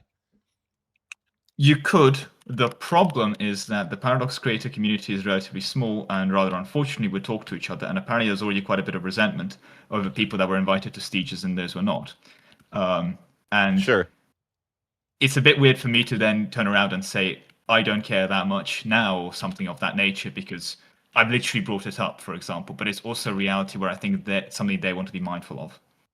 Yeah, I mean, that's a difficult turning around and singling out someone like Ludi, or even someone like I was just saying, like, not even what's just his him, but face, maybe like a Lathe, couple of the for big end example. creators. Well, So sure, but then that makes it even worse. Like, at what point do you do the big enough creator cutoff? The other thing as well with Paradox, which is yeah, I don't kind know. of interesting, by the way, when it comes to creator sponsorships. It's one of the reasons, by the way, we got invited in relatively early, or like were added relatively early, in the sense that we had like Yeah, 4K subs at that point. Um, is that Paradox actually? It's going to sound very weird to say, but if they have limited slots, also wants to consider newer like smaller channels. So, for example, if you find official tutorials on Paradox, they did a couple for like Victorious 3 yeah, and so on, and they sponsored. They even had like small channels do them, and things like CK3. They could have had, like what's the guy who always plays Hastings? I forgot his name right off the top of my tongue. They could have had that, but they had Soul Tomato instead, which is a much smaller creator, do some guides. And the reason they actually prefer to, when they single out people, single out smaller people, is the idea that, well, the bigger yeah. creators tend to probably be a bit more financially secure than the smaller ones. And so, in a way, they can, as a company, by doing these kind of sponsorships, subsidize the existence of creators, and they'd rather subsidize the smaller ones. So Sure. there's a bit of a still morality argument to it. But if they were going to do Yeah. one or two creator sponsorship, Or if okay, but anything, they'd probably do someone on the smaller end instead of the bigger ones. sure, sure. And I'd be like, honestly, I would have been. I just thought it was weird that we, like, for the first time we saw like no one do it, because I This is remember also like true. I did before I did think they'll be sponsoring things. yeah, I I thought was they like would. hoping, and I was Yeah, like, I was hoping. I oh, didn't. there's no sponsor. I think no one asked, but I'm like, because like, even if it was 1.2 and we didn't play Byzantium, like I was given like Naples, I still think it would be interesting to show off the new features of 1.2 or something like this. Yeah. But Well, I mean, to be fair, in a Byzantium only DLC, it's and a do you bit think hard to do that's sponsored weird? content. But yeah. Do you think it's weird that we have a Byzantium only DLC when I feel like every EU4 DLC I remember was never like that? Well, it's more so to the Paradox DLC cycle. The problem is, and this is going to be very funny to say, they listened to consumers, and the consumers said, we don't want game mechanics in DLC, we want flavor in DLC. The problem with that, of course, is that it's very hard to sell flavor DLC, right? But it does at Sure. least mean that they can focus on putting mechanics in the base game, and that means they can change the mechanics later. The unfortunate reality, something we have to admit, especially if we look at, for example, Gotterdam Maroon, that added a bunch of game mechanics. For example, the raids and the fancy, I don't know how much Hoi 4 you played, but I the haven't. I couldn't. special I project can't relate research. here, but I can They added understand some what you're saying. mechanics in Gotterdam Maroon, like the special research projects and raids, Okay. into the DLC, and that sold well. And to be fair, it was also good DLC because like the actual flavor stuff they added was good. And for CK3, the big China DLC, almost the entirety of China is just in the DLC. It's mechanically so heavy in DLC. But the problem is that Right. when you actually look at reviews, people go, good flavor DLC has many mechanics, I buy, I support. Then they turn around a couple years later and go, oh, you need to buy all the Paradox DLC, bad company, and start hating on it. But from an actual making money point of view, Paradox should See, sell mechanics DLCs. And the I've never had problem an issue is with that. that this one with Byzantium, yeah, they could have put a bunch of 1.2 mechanics in the People hate it, Byzantium but I'm DLC. like, I do not have Yeah. a problem with them selling the DLC for like, $15, $20 that But puts in new features. I've that's never had an issue with it. that's the thing Because as I'll well. buy all Like, the DLCs, even when I wasn't a creator. you buy all the Wasn't. DLCs. I mean, yeah, same. That's the Like, thing. I'm just saying, But even if I wasn't a creator, like I just liked the game a lot, I would have supported the game a lot. Like, I still would have bought all the DLCs even if I wasn't a creator and wasn't getting it for I'll free. put it this way, yeah, like I'm buying the video. It's at one point, there was a case where I think I was missing one Stellaris DLC, and I was like, oh, I could actually probably go ask, like, go ask that one DLC, but it was like, Yeah. oh, that'll take like a week for them to get back on. I go play Stellaris right now, so I actually just went up and bought it anyway.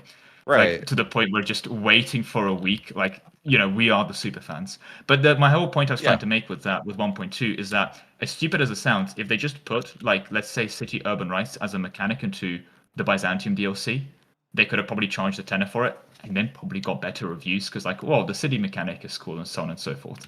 But it's one of those things where I feel like they're getting punished by being nice to consumers. I think that they listen too much in general, but I think it's a hard balance for sure. But I think that here's my thought is that they have to know that whatever they're doing right now is not working. I think, or at least it's not. But I mean, I say that, but I like this patch, right? I like this patch a lot. But okay. Also, to take the discussion, player count isn't irrelevant. I want to get that point out here. But unfortunately, people over-focus on player count as well to the point where player count is treated as gospel. The thing to realize with Paradox especially is while it is now publicly traded, the majority of shares are still basically owned by like the three people that made Paradox companies. And if those individuals wanted to cash out for big paychecks, like in the same way that people describe Paradox to be, I think they would have done it already. And my main argument is I still, at the moment, nevertheless believe that they are in here for the long run. So when you look at player count, the question shouldn't be, are they getting 100k players or 10k players or 5k players? The question should be, are they getting enough money to keep development going?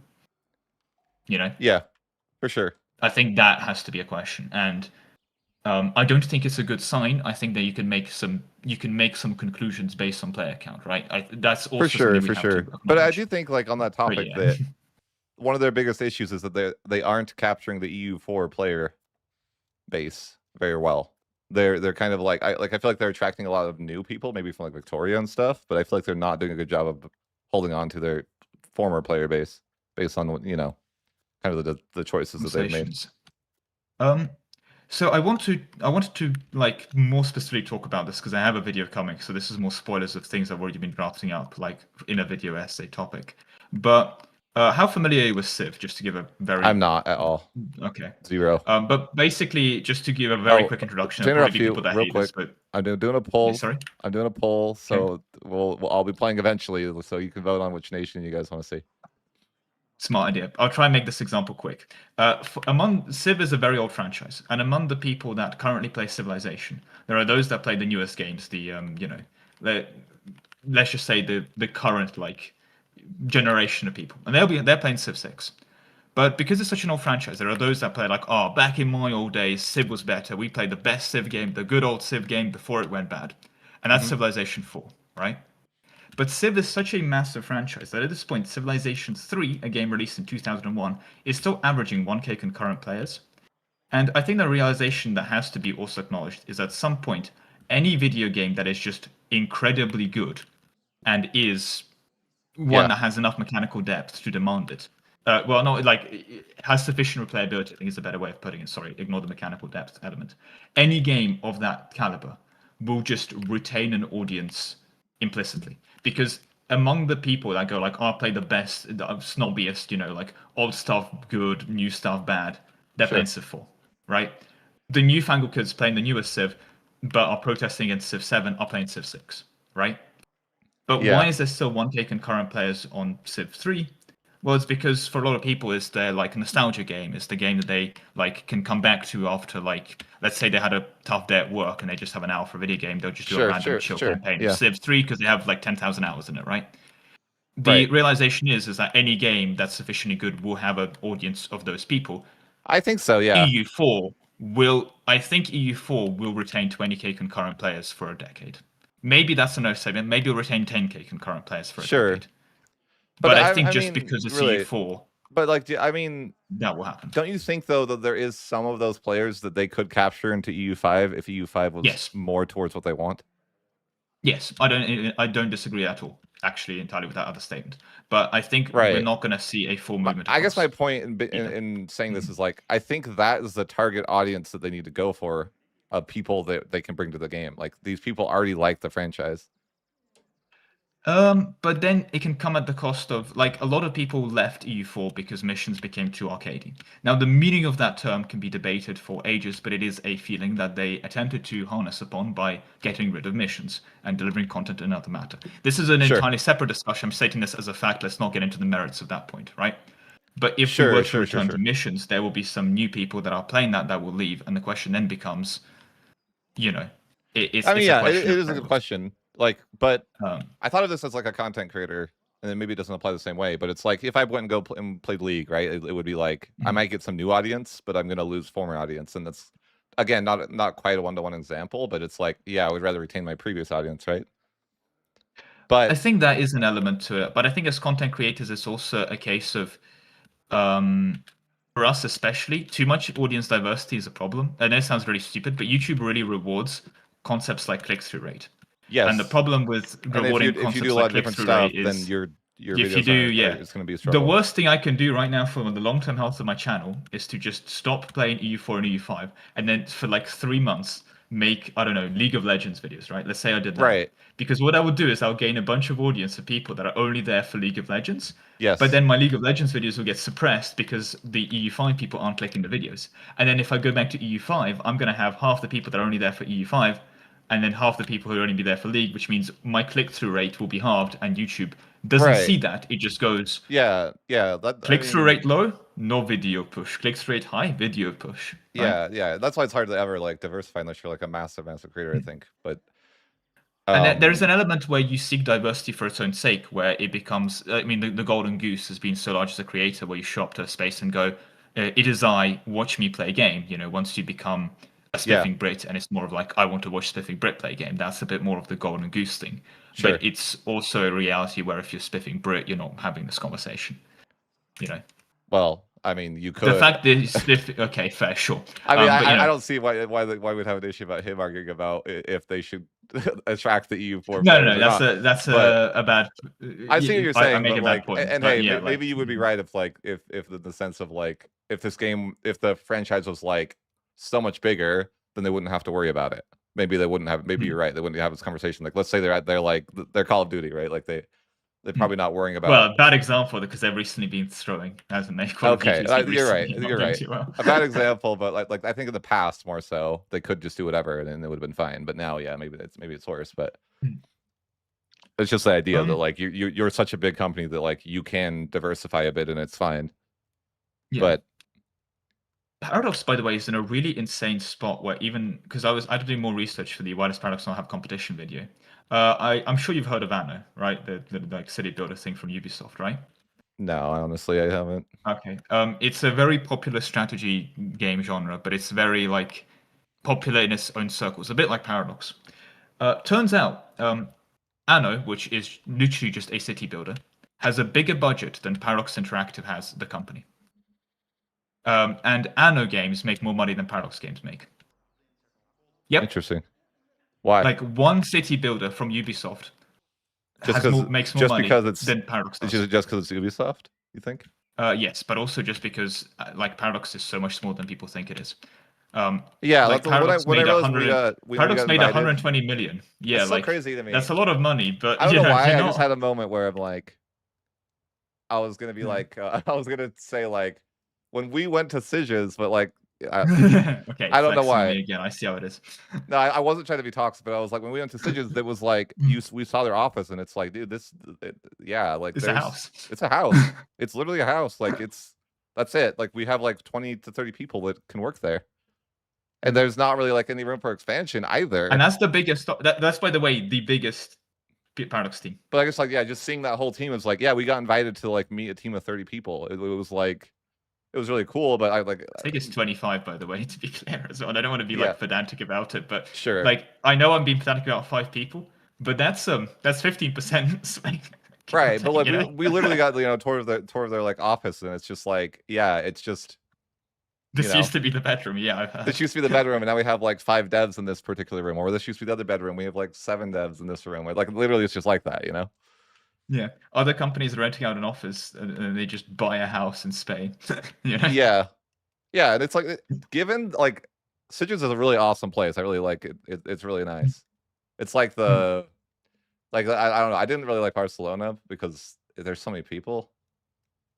Oh my gosh, there's so many people. But here it was like it was also like this like small city vibes type of thing, and it was pretty nice. So I can see why they like it for sure, but. Yeah, it's definitely like you realize that like, oh, this team isn't that large. They don't have that many, they don't have that many employees to do all this stuff, but yeah. Okay. Also to Alexander HL, Paradox is 1.6 billion evaluation. You have a budget of 122 million. You have to pay for offices, the Paradox publishing thing. How many employees do you think that can hire? Paradox is in the awful place where they actually have they have to pay 20 people's salaries for EU5, but also their revenue is not in the billions, right? They're not EA. When you say quit playing, like what they're meant to do, oh shit, sorry, get those people to work for free. That's what I don't understand about people complaining about the DLC models, is because like bro, how are you going to pay Paradox has a valuation of 1.6 billion. Yeah, and Elon Musk recently hit $1 trillion. Why doesn't he pay off the US national debt? Great. He's got this market valuation. How does that help their current bank account? Maybe he should pay off the debt. You know, that'd be kind of nice. Well, I don't feel like it would actually do, like. I don't even know what that would do. Bro, are you for real? Yeah, I'm asking you right now. Their revenue is public at 122 million. You have to pay the Hoi4 devs, you have to pay the Wiki3 devs, you have to pay the CK3 devs, you have to do the entire Paradox publishing arm. That's all of the other indie games they publish on, everything else on the sell. You have to pay the rent for a bunch of offices in Stockholm and Stiges, all the other places. Again, you speak of this as if having 1.6 billion in valuation means you have infinite money to throw on things.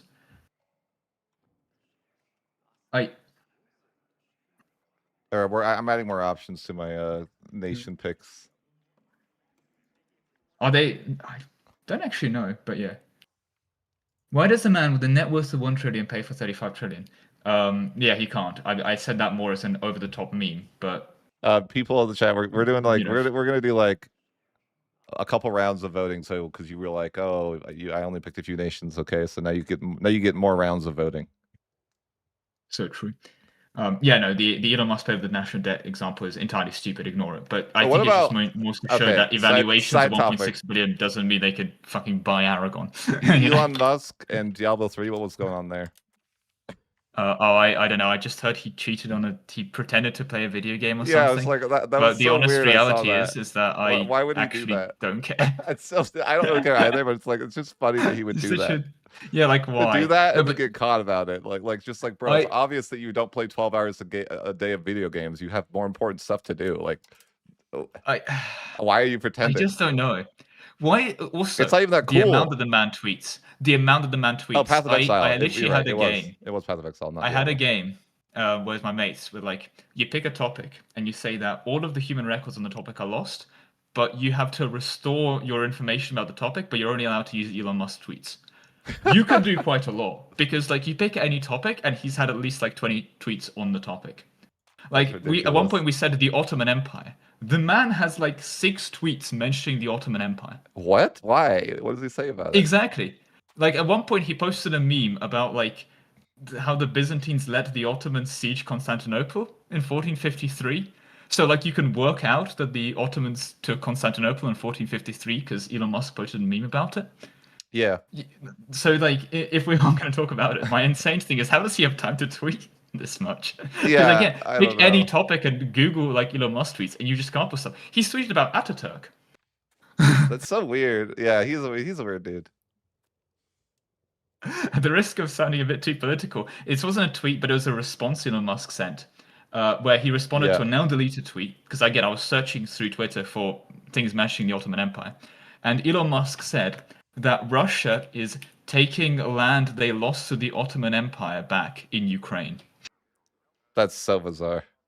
Which, I mean, as weird as it sounds, that's very useful if you're trying to learn about the Ottoman Empire from Elon Musk tweets, because you now know the territory. We'll do a few rounds of voting, guys, that are interested in actually at some point. I'll let you guys pick the options, but yeah, we are. I guess we're off topic here. You ruined the game, and I just want you to admit it. Okay, that's what we were here for originally, right? Fair. Okay, let me ask you this. I'll let you go after this. I won't hold you hostage all day, but yeah, if I've taken over the stream. You do that. It's normal. It's fine. It's good for people. Generally seem to be okay or like it, but what do you think? The first question would be: if you could revert the efficiency changes right now, would you? I would on some things. I think they were overzealous. I'll keep the proximity cost ones, but I think there were other things where they were I think stacking to minus 100% cost of core is fine, for example. Okay, so you're on the board of like only specific modifiers that are too I think broken? A couple things are too I think province warsaw cost should never be a reduction. I think proximity cost should never be a reduction. Things that if they are stacked to the max is broken. But I also will be honest, Playmaker, if you stack minus 100% infantry cost, whatever, right? Right. It's Nobody cares, right? You go from you can afford troops to you can afford infinite troops. You could probably afford infinite troops anyway. I think I'm of two minds of it on that one, because I'm like, with modifier stacking, it's like I don't necessarily hate the idea of efficiency. It's just like it's a lot more fun to Like, I feel like it's, it's fun to have super high proximity or super high war score costs, and I feel like I wouldn't have played these campaigns otherwise to the late game. And that's kind of my argument of, like, I am only don't playing even these disagree, campaigns. yeah. Like, that's my issue I with it think, is it's more yeah. of like, if you could get these modifiers only into the late game, I'm totally fine with having broken shit in the late game. I would also say I entirely agree that there should be more reasons to play late. That is something I'm not going to dispute. Sure. I think there's better ways of making you play late. Sure, maybe that's Or a good argument. There even is better ways to make me releasing play more late, yeah. games and making EU5 And I end guess, like, in yeah. 1534. But yeah, I think that is a fine enough conclusion to go. I actually need to go because it's getting pretty late for me. All right. But Yeah. Take care, man. Thanks for thank you. stopping by. Sorry, I disrupted the stream. No, you're Goodbye, good. everyone, and I hope I wasn't too passionate. Bye. All right, guys. That's just some guy I found on the internet. I don't know who that was. So we're gonna do 4 rounds of voting because people are wanted to vote for whatever. So write a couple nations that you want to put onto your vote in. We're gonna put Papal States and Muscovy in the top voting. So give me a few nations to add into the next round. We'll do 4 rounds and then we'll do a final. Because you guys were like, oh, I'm not giving you enough options. Something in Japan. Okay. Brandenburg is already on the list. Tunis. Golden Horde, yikes. Yikes. Okay. Florence is like, I feel like too similar to like what I've been playing lately that I might not want to play it. Like I played around in Milan, like Korea. It's fine. These ones aren't gonna win. Sure, whatever. These ones are definitely not gonna win. Sorry, I didn't see you on Twitch. So there's your 4 that they're completely from you. I didn't want any of these. We'll do overall vote between like in the next round where we'll do like in the final round we'll be like Muscovy, the Papal States, and I guess Japan if they're gonna win right now. We'll do one more round though. One more round and then we'll go.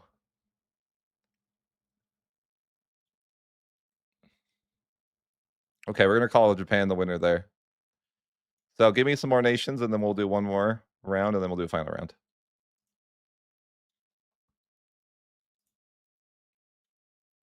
Serbia, Upper Bavaria, the Knights. Is that just the Knights? I'll just write the Knights.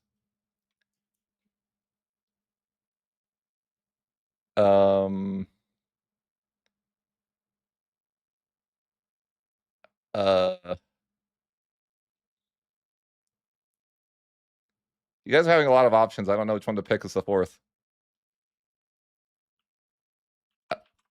Sure, Trebizond. I'm not saying sorry. I stream on YouTube and I have a lot bigger audience there. So,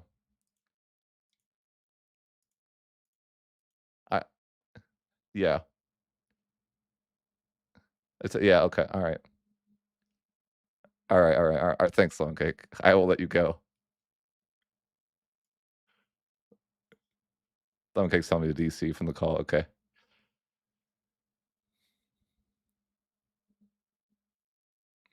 I try to include as many as your guys like nation picks as I could. So I'm sorry if I missed some of you guys.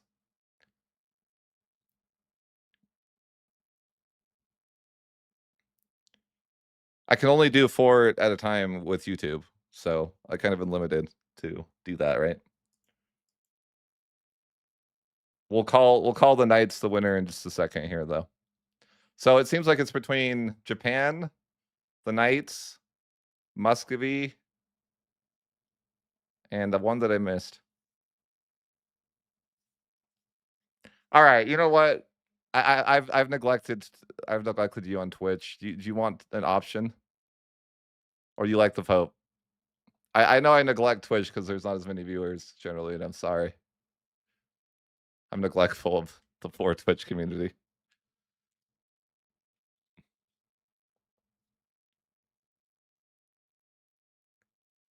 No worries if not. Oh, no, I haven't. Is it the Ottomans one? Because that's like that was like saved for later content. If you're talking about the way you give the Ottomans all the stuff. That's on my like I do plan on watching that later. Don't spoil it. Don't you dare spoil it.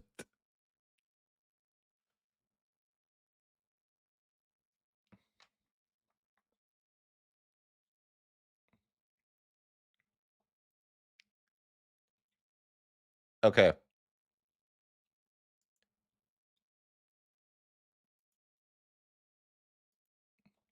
No, I didn't neglect you. What are you talking about?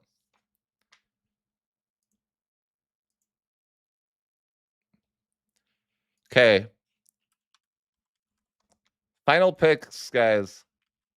So it's going to be between the Papal States, Japan somewhere, unspecified, the Knights, and what am I missing on this list that should be there?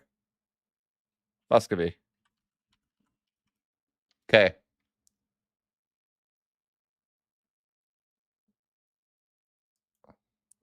I will definitely check it out.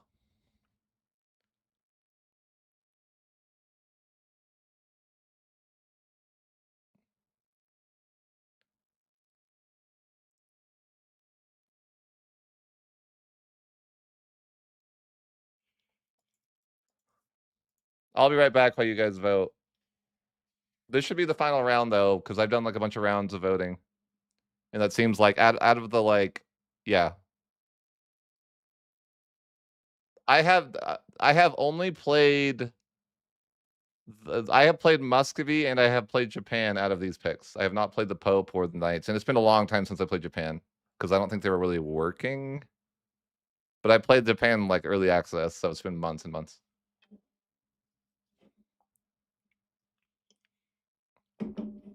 But I haven't played Muscovy in a little bit too. But yeah, I'll just give you guys a little bit of time to vote. I'm gonna just be right back. Time to sign into many YouTube accounts.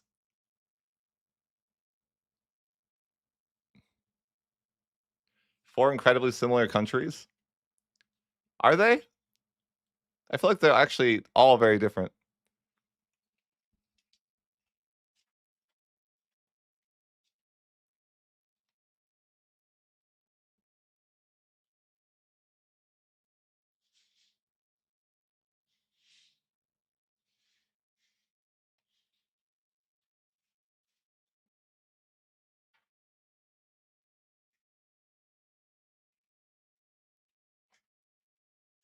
But yeah, I appreciate you guys sticking around for the rant. Jay Queen says Knights. No, I've been actually been having a lot of fun with this patch though. Like I've been having the most fun that I have had in the game, I think. Just that the military is a lot more fun in this patch, and maybe it's a result of playing very hard.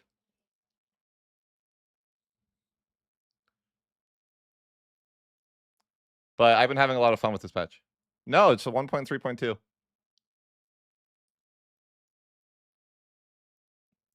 Merc spam is a thing, and I love it. I love that the AI Merc spams. It's fun. And I'll fight to keep it in the game. I'm gonna tell Johan on our Discord that I love the place the mercenaries are in. I'm gonna at him and say I love the way the mercenaries are right now.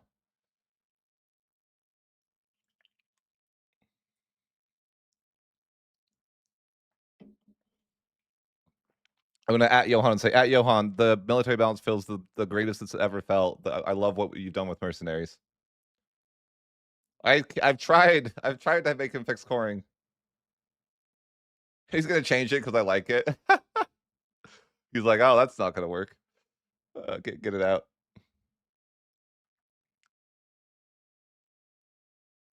Of course I did.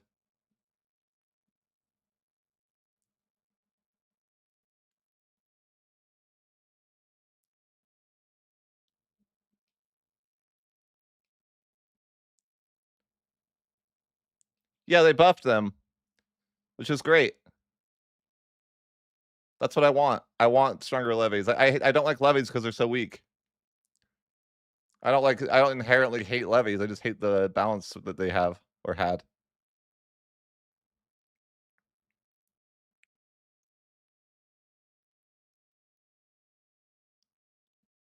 Spain? He's in the house in Spain.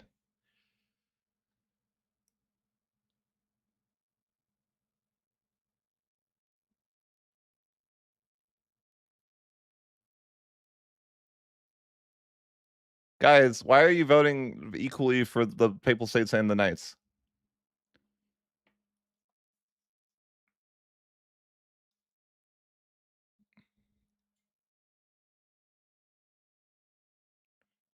Play both, like, at the same time? Why do you guys want to see the Pope? That's a weird thing.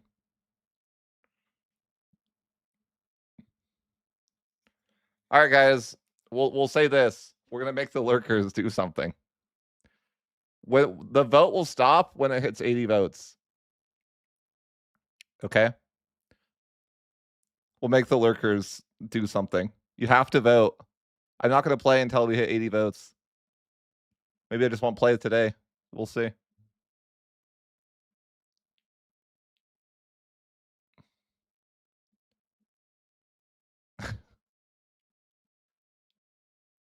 I'm trying to. I'll make the lurkers engage. We got to stop the count at 80 votes though. Keep the equilibrium. We got 77 votes right now. 78.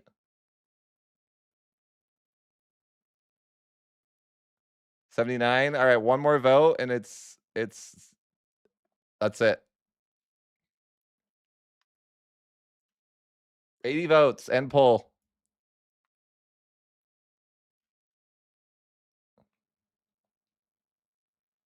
Now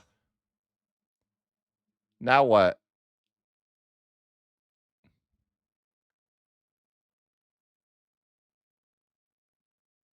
You guys voted the exact same for 2 picks. I don't know. You play the Pope? Yeah, yeah. All right, Twitch decides. Guys, unfortunately, you now Twitch has to decide, and there's going to be one person that votes on Twitch, so I hope that he picks what you guys wanted. This is your fault for tying.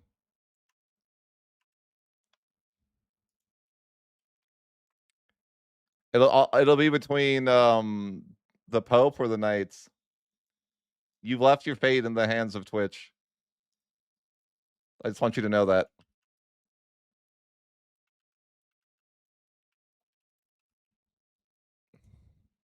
As they all scramble to Twitch to try to vote. Yeah, you just gave your fate. Your fate is now in the hands of Twitch.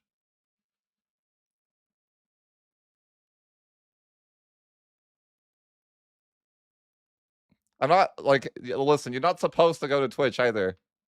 That's not the way it works. Bro, Twitch, are you really going to vote 3-3?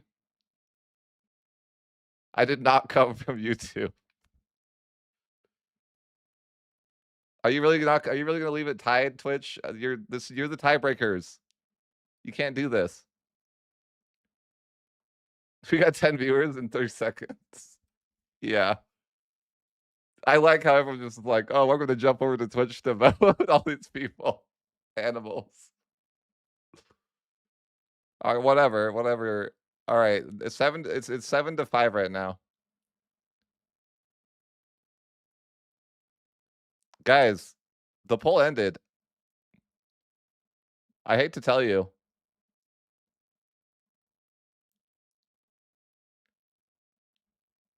You can't vote because the poll is only a minute. It's ended. Do you want me to give you another chance to vote? Sorry, I'll restart the poll, I guess, because you weren't ready. How did I make? Is there a way to make it not a minute? Oh, okay. I meant to. Sorry, I'll switch the duration. I meant to make it 5. I didn't mean it for it to only be a minute. Okay. No, well, I'll reset it. It wasn't supposed to be a minute-long poll. So the poll's back. Bro rigging it? I mean, I could tell you which one I'd rather play myself, but I don't know if that would influence your voting, and maybe I shouldn't say that. I don't know how you can use channel points.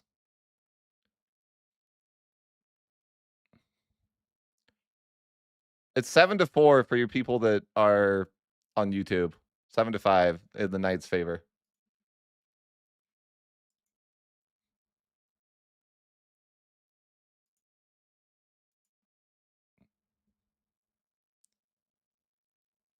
Hey, thanks for the raid.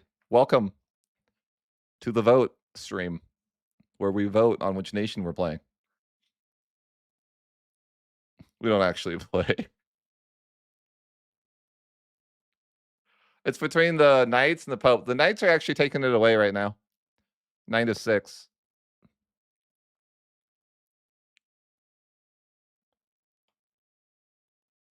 Oh, I don't know how to do that.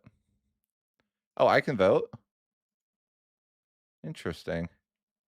Guys, did you know I could vote? Should I vote? No, I won't vote. The poll will end. When it ends, we'll just go. It's supposed to be 5 minutes, but if you vote to tie it, I wouldn't. I think, like, this might sway the vote, but I think that I would rather play the Knights than the Pope.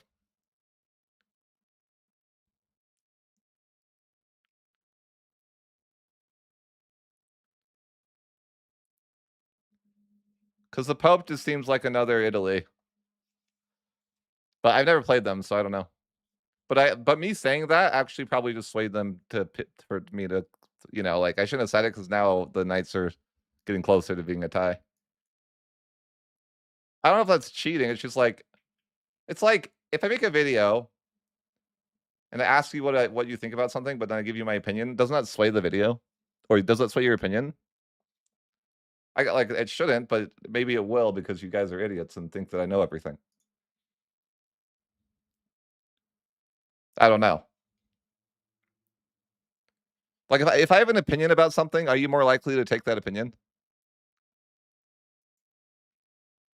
I would hope you wouldn't.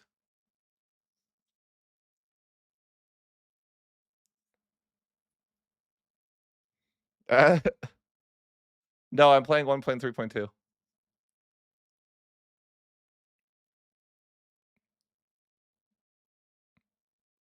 You're one stream away from a 2-stream streak. That's sweet, dude.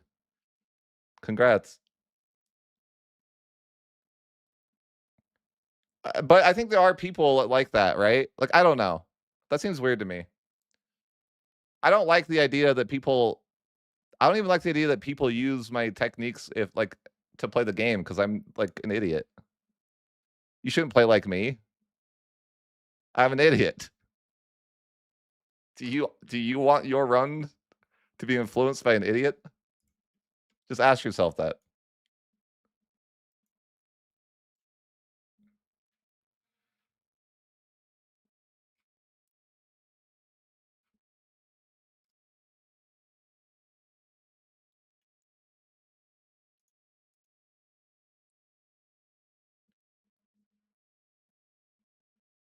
So I think that it's going to be the Knights here, unless one of you guys votes differently. But it's I don't know how to see the time remaining on the poll.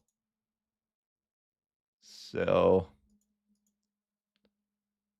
I don't know how to see that, but I think that it's like a minute. It's like a bar. Oh, so the bar is like running out then. So we've got like 30 seconds left. Guys, if you make it a tie, then we're gonna have to find another tiebreaker. Twitch, you're supposed to be the tiebreaker people. Our tiebreaker people on Twitch are failing us.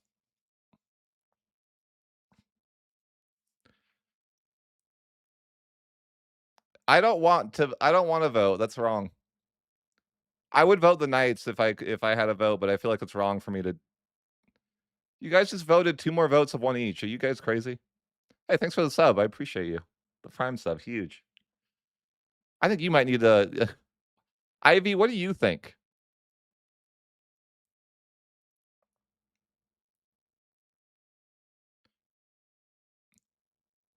Japan's not in the one of the is not one of the 2, but I do appreciate your sub.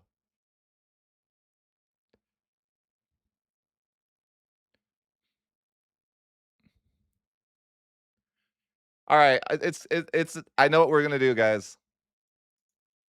I know what we're gonna do. I'm gonna ask a trivia question, and whoever wins has to pick between the Knights and the Papal States. Okay, because Twitch also failed me. I appreciate the, Prime subs, guys. Thank you so much.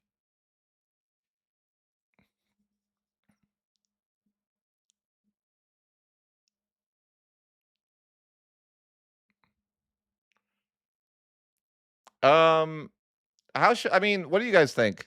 How should we like, Twitch and YouTube had a perfect tie, which is really weird. You both voted equally for the Knights, and I mean, we got 20 votes out of Twitch, which is like the most I've ever seen because it's probably the YouTubers voting, but maybe that's what happened is the YouTubers just came over here and made the vote a tie. I tried to let YouTube decide, and they failed me. Let's ask a trivia question. I'm trying to think of it like it would be like something about my channel. Um, what can we say?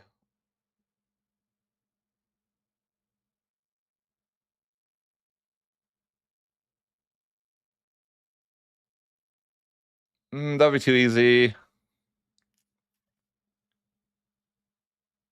I don't know. Yeah, it's my secret to get my YouTubers to Prime sub for me. Guys, you should Prime sub for me if you haven't used it. That'd be huge. I might even let you pick what the nation is, you know? But, um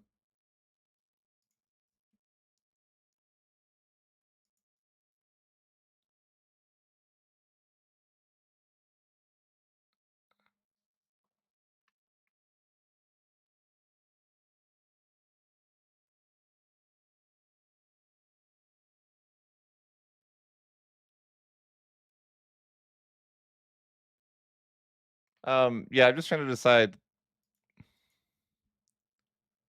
For role do I play in League? I normally was a mid one trick, but this season I'm now a 80 carry. There you go. I just told you the answer though. Yeah, that would be a good question.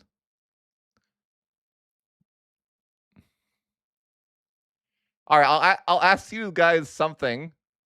Oh, but it's not fair. I can't. I was gonna ask a league question, but like I feel like most of you wouldn't even know what the league champs are, so it wouldn't work. You know?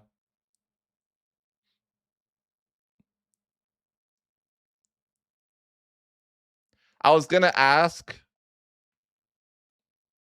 and it's something that you guys wouldn't know. Like, there's no reason for you to know this, but I've always thought that they should delete one particular champion in league, and I was gonna ask you what that champion was.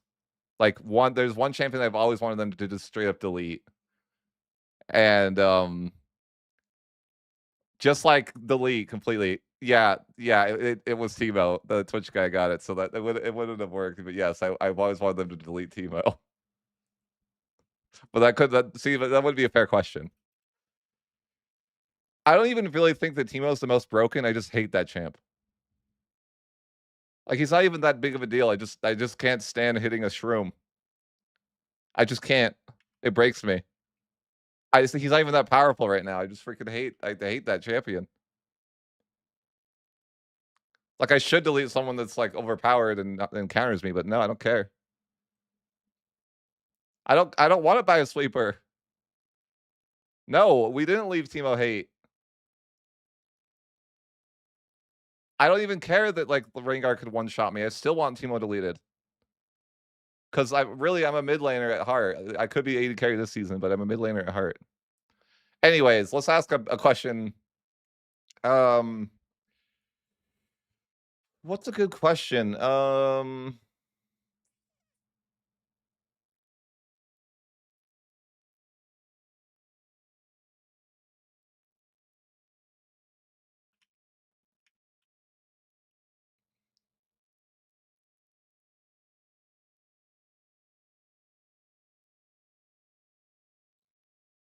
All right, there's one mechanic that was added to EU5 as a direct result of a suggestion that I made. What is it?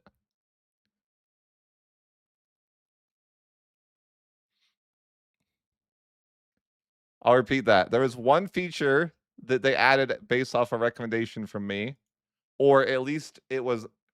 So what happened is I suggested a feature, and Johan said that they should make a gyra, whatever that means, right? It's like a ticket to make it implemented in the game. And it's something that actually got implemented based on my feedback. What is it? I'll give you a hint. It's a button that it is a button that does something. It is a feature that I suggested. I don't. No. You can't answer, Call a Shotton. Get out of here. The mod, of course you know. That guy is fired. The mod is answering the question. Of course he knows.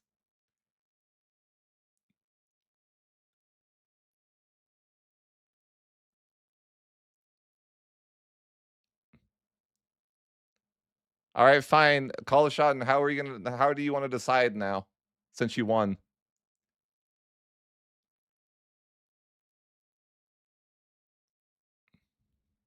I don't really think that's true. I think you can fire somebody you don't pay. I think that you can do that.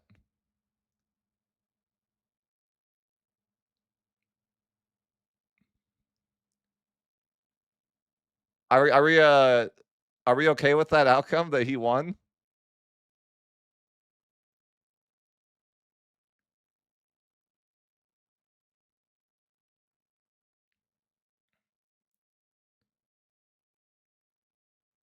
Yeah, you can fire volunteers from their position. But he's gonna know that, like, you know, he's kind of cheating.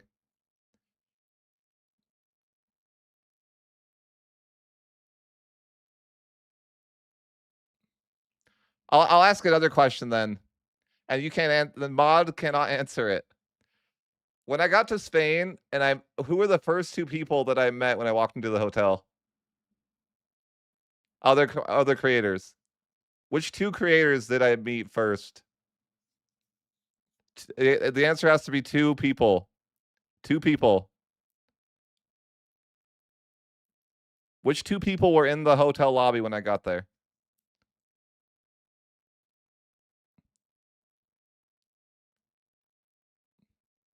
Hawk didn't go to Stitches.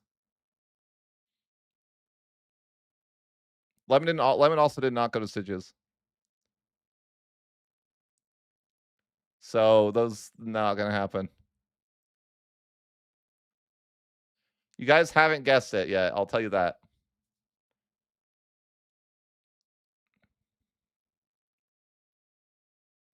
It also wasn't Michelle and Barack Obama.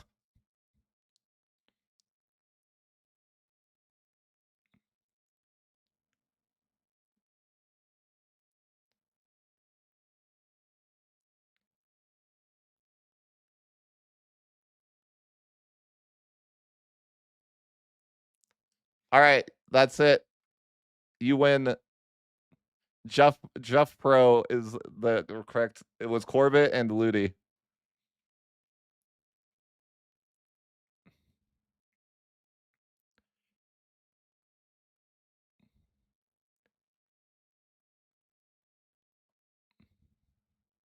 That's the answer. Those are the two people that I first met when I got to the hotel in Spain.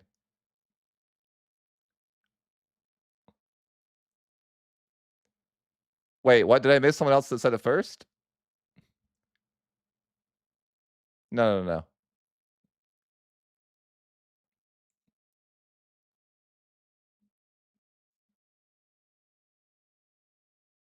Play the Pope? Why though? I hate you. But fine.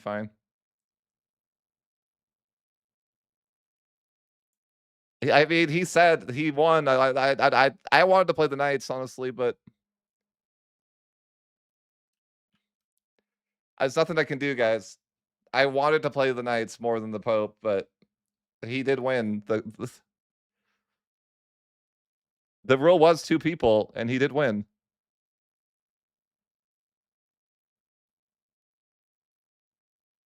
Isn't my capital in hell, though? Like, what is the why is my capital here?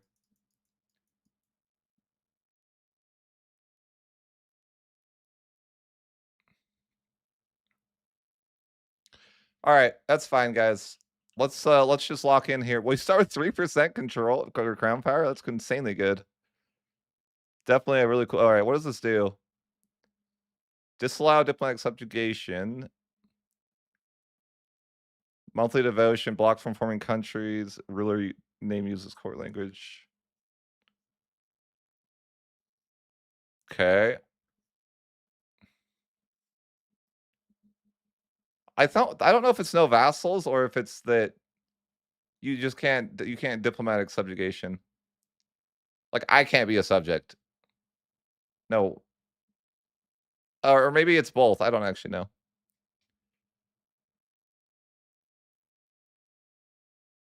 Complacency for sure. Okay, so we're just gonna vibe. What do you mean the fake pope? People want to see that like the vote was papal states. There's something I can do. I've never played these guys, but why are they so central? They're so spiritualist, but that's kind of like role play, right? That makes the most sense, yeah. All right, well, should we just play normal and just like, do we go? I think that's just the vibe, right? What is this? Efficient religious figure trait? That guy seems like the goat. Plus 25 efficiency in cabinet.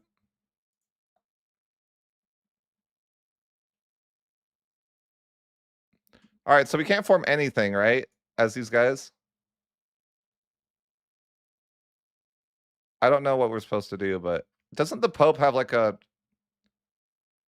I was gonna say a hard on, but that's probably not allowed. That's probably like evil, right? But he really wants Jerusalem.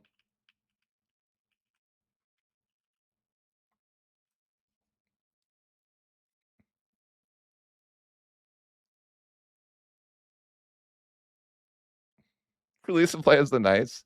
No, I can't form anything. I don't think because they're blocked from forming countries as their tier 1. It says blocked from forming countries. Okay, so what are our should we just like go with vibes or do we have like a plan? Do you guys like what do you guys think? No, I will not release and play as the Knights, guys. That would be disingenuous to the system of voting. What's my goal as the Pope? What am I trying to do?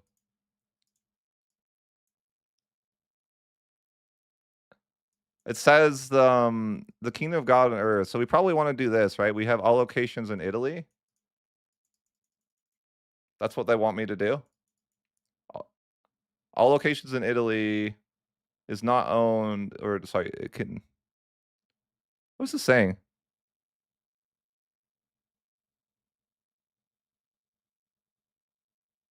It seems like I want to do this, right? But yeah, it says so. I want to own Italy. So that's like I guess that's like a reasonable goal, right? What is this?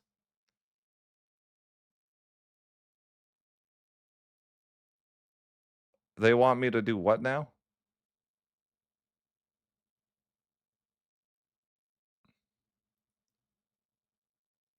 Oh, there's this thing here to offer to convert to Christianity.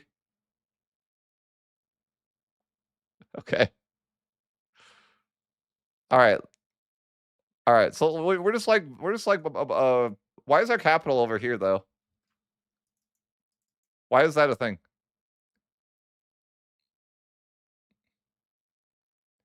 So my thought process is for the role play, I can't move my capital, right?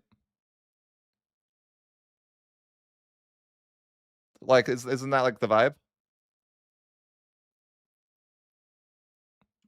Wait, can you not move it?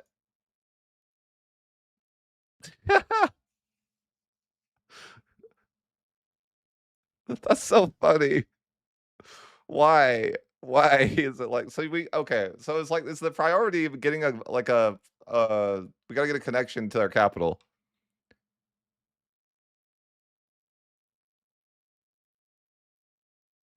Yeah, but like it's for the role play. I can't move my capital, guys.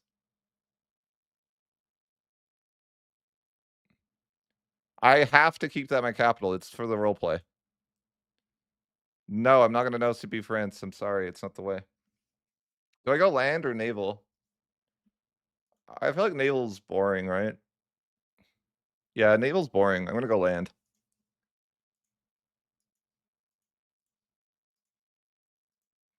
We're gonna pick up our some reforms though. What are our values like? Are we pretty conciliatory or belligerent?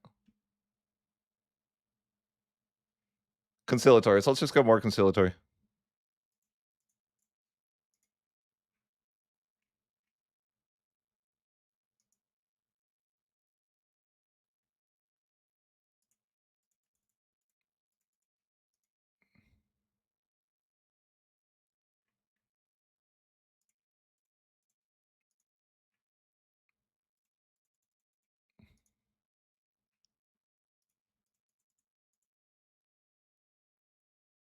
What?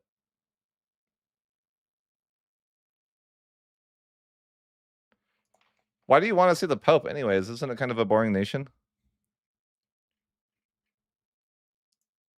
What makes them like an interesting nation?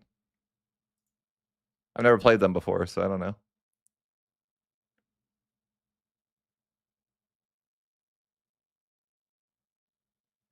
Yeah, sorry, I couldn't let you win the trivia because you are you know you're like a cheater. You know too much.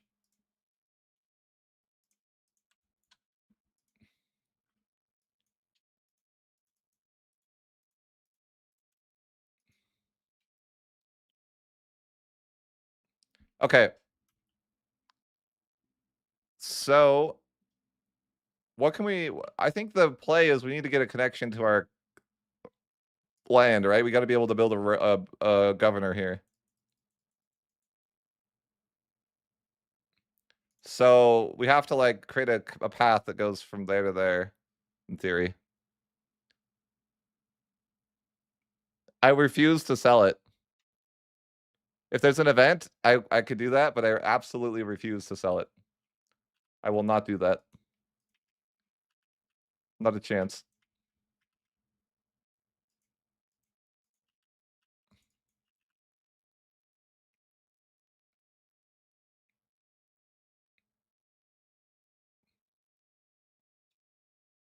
Okay. No chance though. So how do I let's just like we're ready, right? We got our states in, kind of. What's our weird like what's our weird thing going around here? Devotion? It doesn't do anything, right? Like it's just like whatever. I'll pay for it, even though you don't need to pay for it, I'll pay for it because I feel like I would be like a you know, I have to.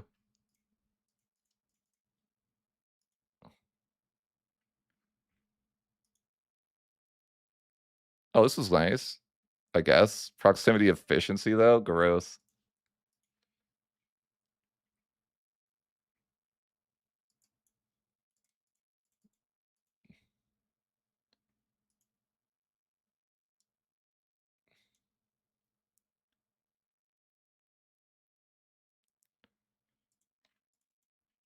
I don't know how you think I would go Shinto even if I could.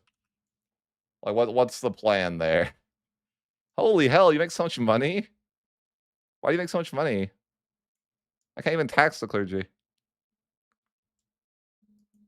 Make 100 a month? That's so weird. So I'm like giga rich. Guys, if I gave my income to these guys, I could like they could have they could give the most money ever, okay? Like just imagine. Dude, they could give I think they could this could turn I could give Verona like maybe like 50,000 ducats with this. You know what I'm saying? If I could play both nations, I could literally do that.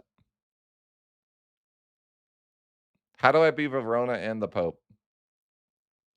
Okay, we'll figure that out later. So I don't get to pick sides because I'm like I'm on the bad side, right? But I'm like, I feel like I'm broken because I can merc, right? And I could destroy enemy on Naples.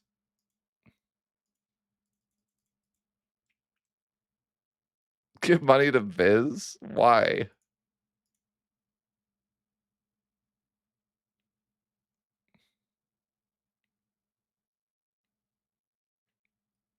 Naples is on my side? I don't relate to that. I think he's not on my side.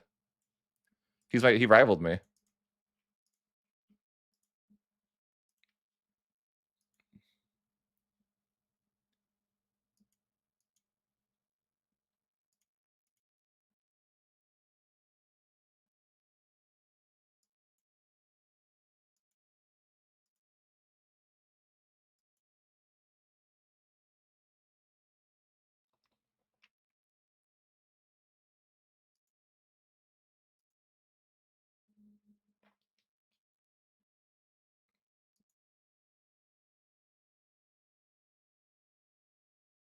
All right, guys, you're distracting me. Okay, so I gotta go after Naples because he's a bully. But I don't have land that has control, but I guess I don't need it because, like, who cares about control, right? Control is just a number. I have God, right? Like, he's paying me all this money.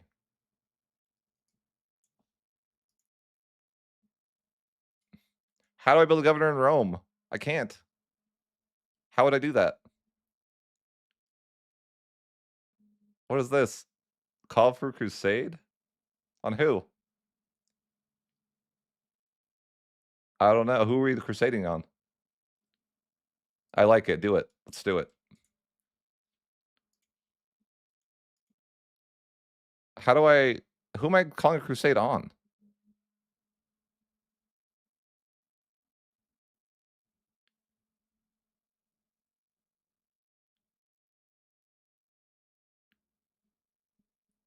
Are they voting no here?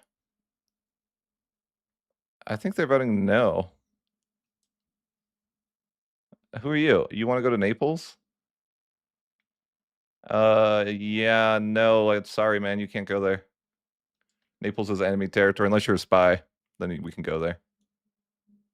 So I can't vote for 10 years, we can't do that now? Who can I excommunicate? I don't have any church what? I need church points? Are you kidding me? I as the Pope have to pilgrimage? Are you kidding me? Hey, this UI is new, I like it. Do I get the points, like, immediately, or do I have to wait for my guy to come back? I think you get them immediately, right? Yeah, yeah, yeah. I wanna call for, excommunication. I just don't know how. I can't? It is the age okay, I have to wait, I can't.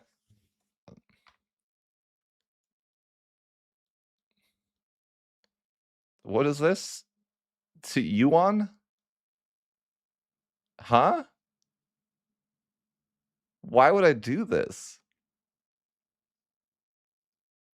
I can talk to Yuan? What? I don't even see them. Why can't I talk to them? I don't understand. I mean, send them priests, I guess. How are we talking to those people? Do we have cell phones?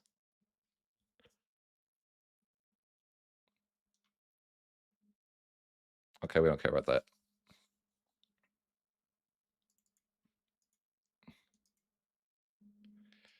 Destroy enemy on Naples. I think if we defeat Naples, we're like it's over. We win, and we have so much money we can we can't actually lose, right? This seems like the most broken nation ever. Like, they just have infinite money for mercs. It's kind of broken. Conflict between Poland and the Teutons.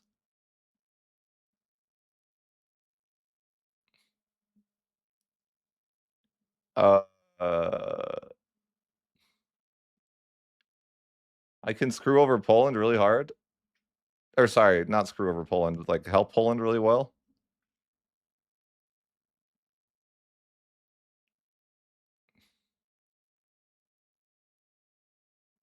I don't know what I'm looking at. I feel like I should screw over the Teutons, because why not? What happens? I've never seen that. The A never does. Oh, wow. I like it. Yeah. I just looked them up.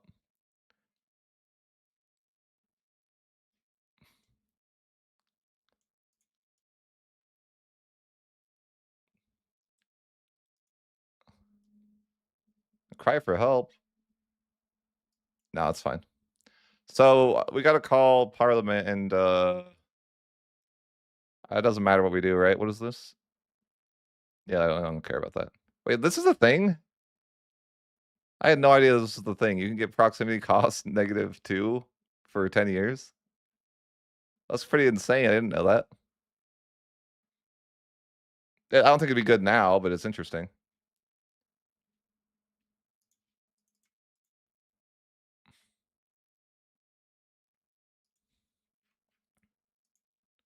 Focus on land. All right, should we get taxes? Or like, it doesn't matter. Taxes don't do anything for us. Like, really, right? It's like, that's kind of just waste.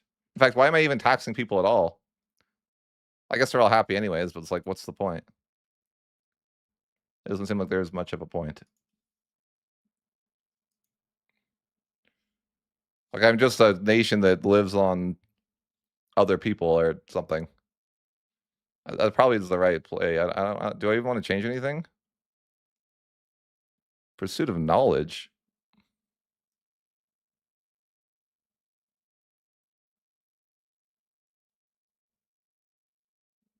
I don't know. Chad, I don't think he reads the YouTube comments. That's true. Why would I? 90% of what you say is just garbage. And 90% is being generous.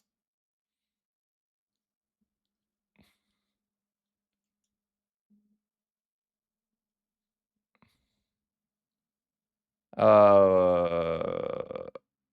I don't care. Yeah, so I'm like useless. Well, that's not nice to say, but I'm kind of just like, I get paid by other people, and I don't really, it doesn't matter anything else, right?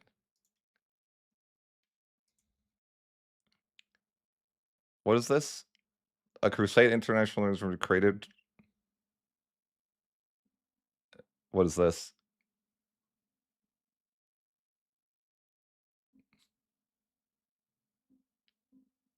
I don't know what's going on, but I think I'm just gonna click the top option and not read it. Oh God. What happened? What happened? I'm the war leader? I okay. Byzantium, what are you doing? That's not the way. Is that like the strategy that you're implementing there, or what's the deal? Alright, so we're gonna go on this crusade and get our rightful land over there. I don't know why we're doing that, but I guess so. Should I just merc up every time though, right? But I can't merc up over there. But I'm just like a merc nation, surely, because like, why would I not? I have infinite money. But I can't hire anyone over there. Do I have boats? I have a single boat. I'll just hire some mercs and then hire some mercenary boats, I guess. Sure.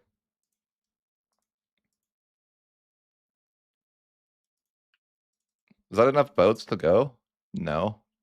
But if you split in half, it should be fine. Actually, I don't think it will be either. No, that's perfect, actually. Perfect.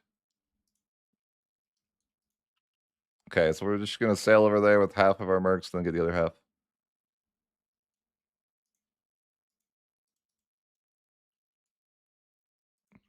Why are we worrying about witches? They're not real. I talk to God, trust. Do you think as a pope you can just say that? Like on any question you're given? You're just like, bro, I talk to God, trust.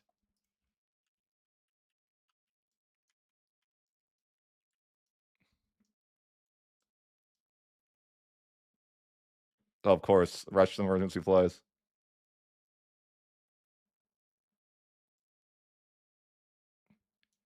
Oh, wait, I would get castrated if I said that? I don't think so. I have all the money in the world. They can't afford that. I'll just bribe the people that are trying to castrate.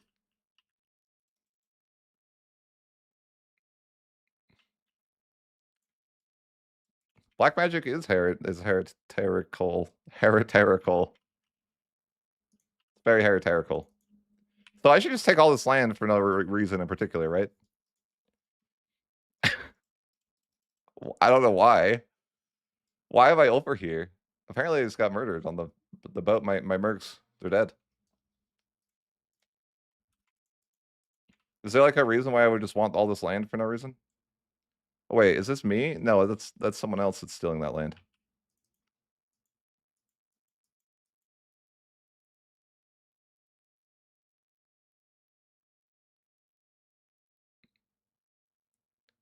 So why are the knights here?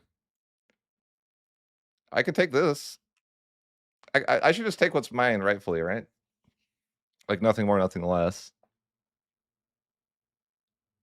Why do I want this? Is there any reason why I would want this? I don't know. Yeah, I don't know. Read, you heathen! Read! Did that help?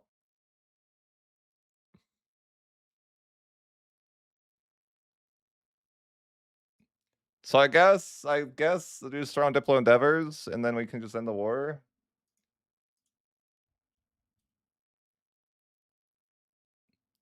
The Pope is banned in MP. That makes sense. They have way too much money. Should I just take this for no reason? Okay. What is this? Our recent acquisitions in West Anatolia are the result of our valiant efforts.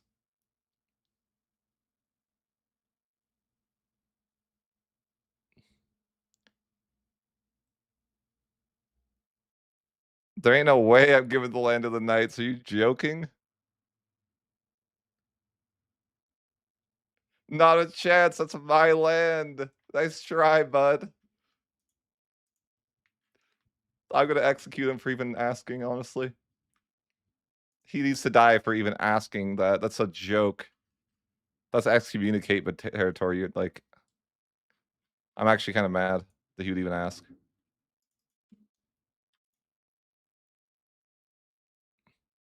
Now, why did I should have just given it to the knights, huh? I should have given it to the knights, but I don't know why I took it for myself. I don't even really want it.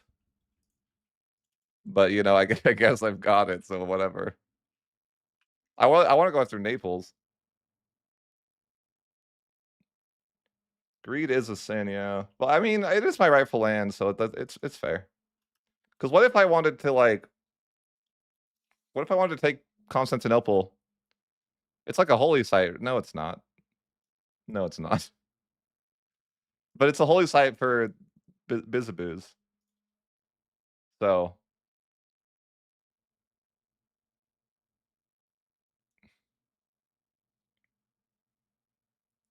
You can?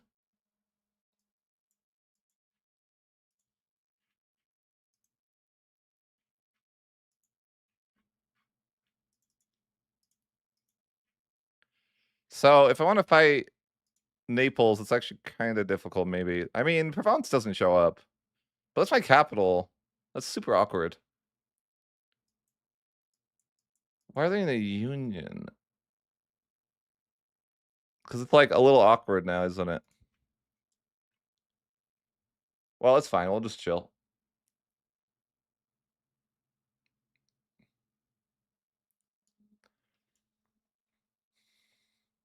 Naples doesn't have the support of God. You're right. How do I excommunicate? I gotta wait till the next age.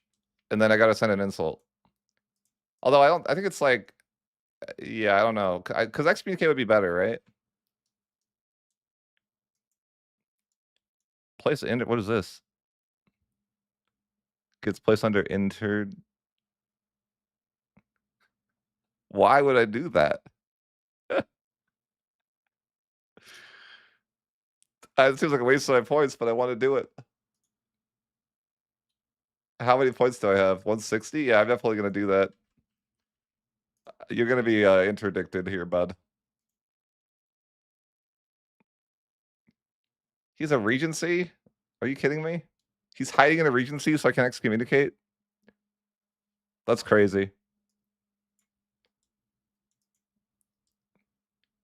How when does that end?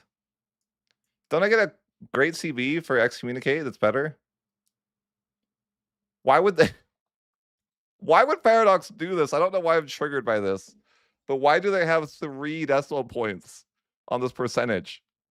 Why is it triggering me? Why would you do that, Paradox? You don't need to be that specific. That makes no sense why you would do that. Why? Why?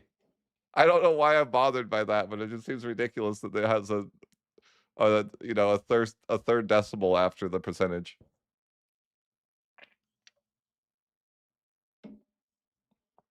This is why we have bad performance, guys. It's because it's too many decimals. Should I go after what is this? They want me to murder Byzantium? They're kind of already dead, though. I don't really know. What do you want me to do here? I guess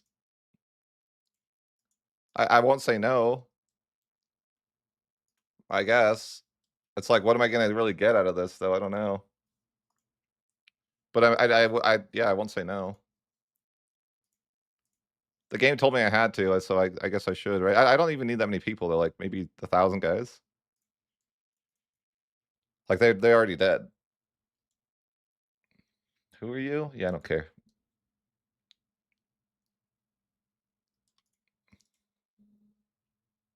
Should I wait to excommunicate Naples to take his land? I think that would be better, right? Isn't this like super good? Yeah, I get negative 25 war score. I could take way more land. I might as well do that if I'm going to invest in a war.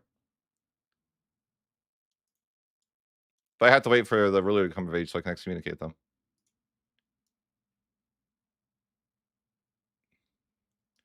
What can I say, but it won't change? I'm the goat. Is that what I'm saying that isn't going to change?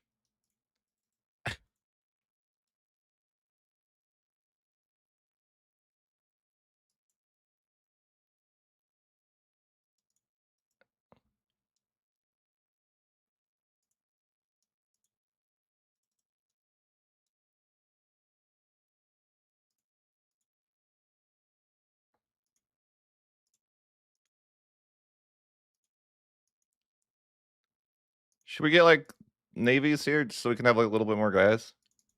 Thanks, maybe. Maybe I should have hired more people. What's this?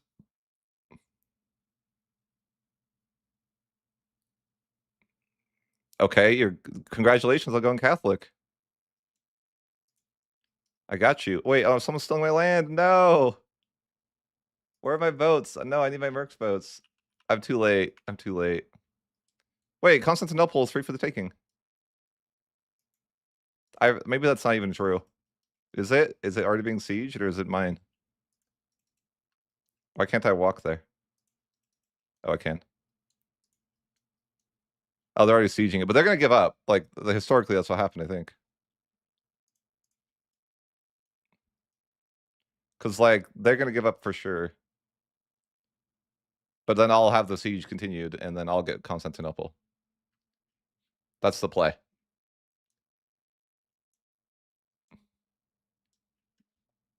They're for sure gonna give up before they get it.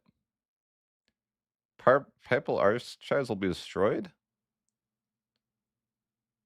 No. Why would we want to do that? I don't think we want to do that because that's like Avnagon is like a trap. What does this building even do? I think no, we don't move it because I don't want to protect it. I'm not doing that. I got food, like I have food over here for days. I win this. Like that's my siege. I think I own Constantinople as the Pope. That seems right historically speaking.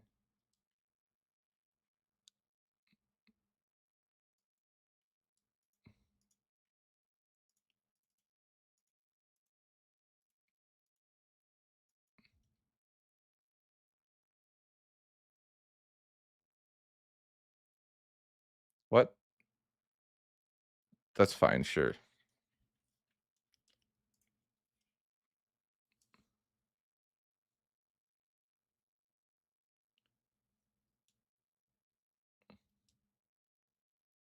Oh, no. I gotta hire more guys, don't I? Oh, yeah, I better hire more guys. I mean, is there a reason why I should be taking Constantinople? No, but fine, right?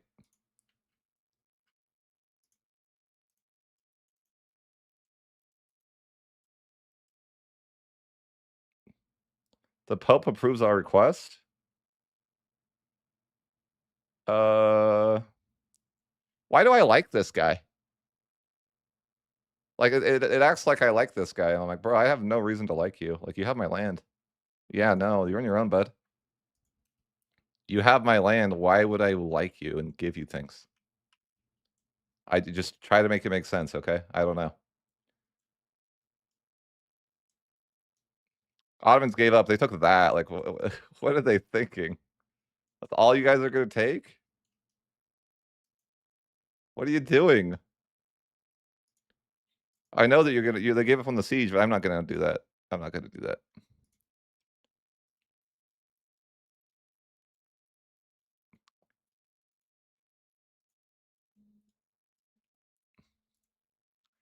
Maybe I'd leave these guys as, like, a way to defend. A powerless king? What?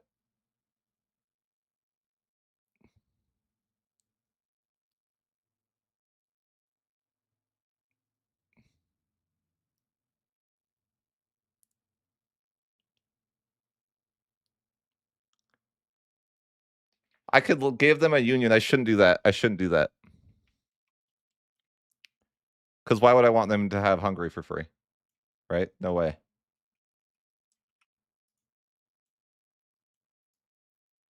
Oh, shoot, my mercenaries expired.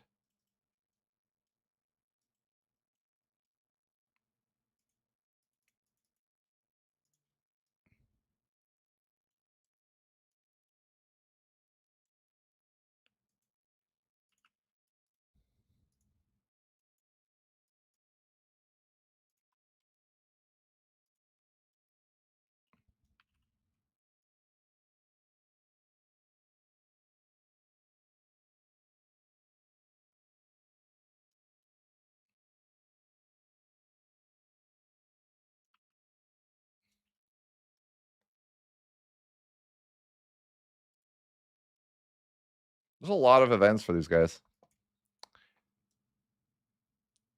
I didn't give them to I didn't do that. No, I didn't do that. See? I did the opposite of that. Oh, you know what? This queen needs to learn that she's a heathen.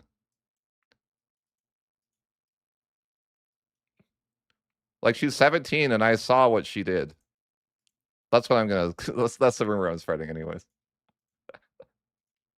It gives you the claim immediately? That's amazing.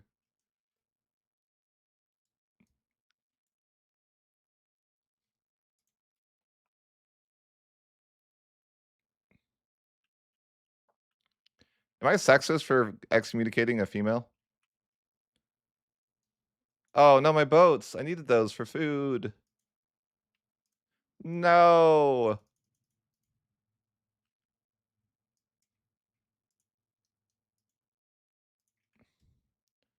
I'll fix it, I'll fix it. I got you guys, I got you. I got you food. Don't worry.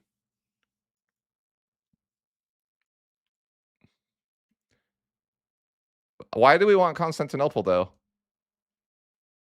Is it reasonable to take? I guess why not? I know, I never notice alerts that say mercs are expiring. It's tough. There's so many alerts, though. I can't believe you're a woman hater. You know I got called sexist a lot with that whole Parabellum thing. They're like, "You're just mad 'cause you lost your girl." I'm like, "Bro, that's not why I'm mad."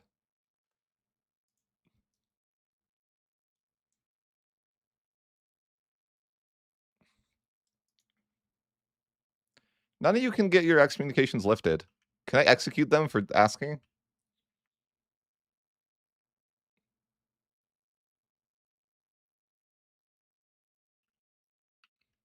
Yeah, the alerts are like, I don't know, man. I've never been good at paying attention to alerts because my brain turns them off.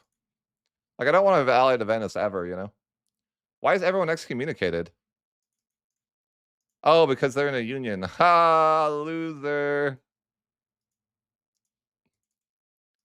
How do I get, like, help, though? Because I mean, I have a lot of money. Like, I could just win, right? Totally, right? Like, I just win those. I just win those, I think. I think Naples is actually, like, annexed, maybe, after this war. I'm busy getting my rightful land over here first. What is this? The great city of Rome lays decadent and disheveled?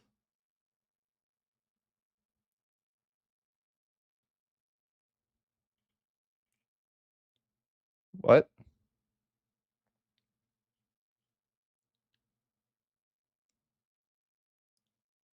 What am I supposed to do here? Roma forms a new country? No.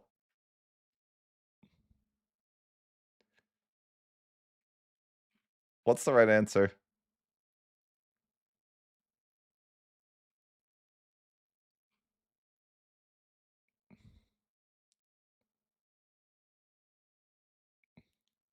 I think that we'll just pick the historical option because we're role-playing, right?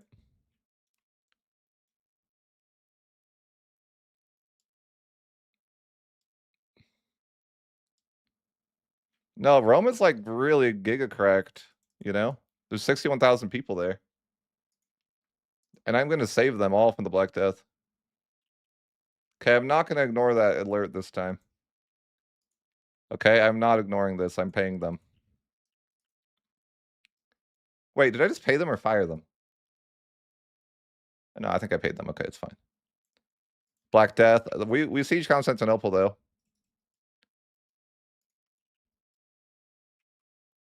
What should I do with this land? Like, I could take whatever I want in the war, I guess. But, like...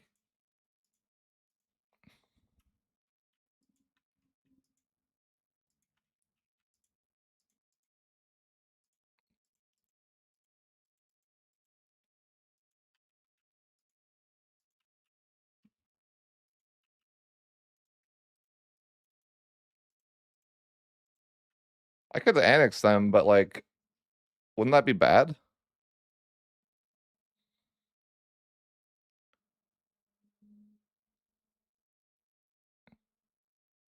Why would I want to do that? I'm getting so much antagonism, I can't even calculate it. I'm, like, lagging.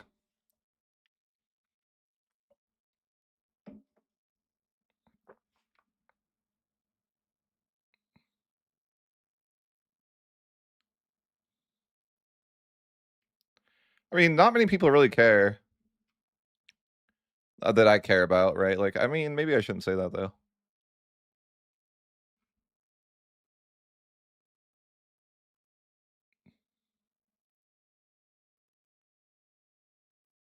Don't take everything, just take enough? I mean, should I... Why can't I take this land? This location? Oh, because it's occupied by someone else. Well, what do I don't know what to take. I don't know what to take at all. Why am I even taking the land over here? I don't know. I'm not supposed to. Yeah, I could Diplo endeavors, but, like, what am I doing over here? I was supposed to conquer Italy. Like, why do I have Constantinople?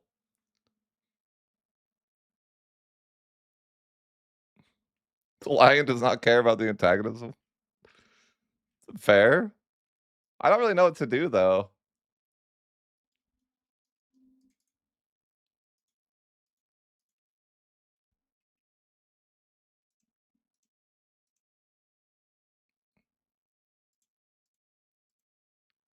I don't know.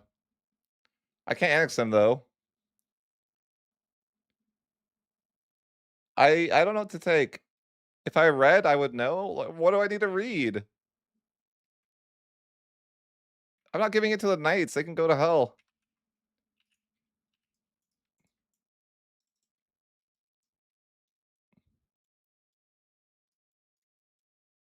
But these guys are stealing my war. I don't know what to do about it. I could deck on them, I guess, no CB. Maybe I should improve relations with Bulgaria and, well, Serbia's dead, but what is Epirus doing over here? What is all this? What's Central Macedonia? What's happening over here?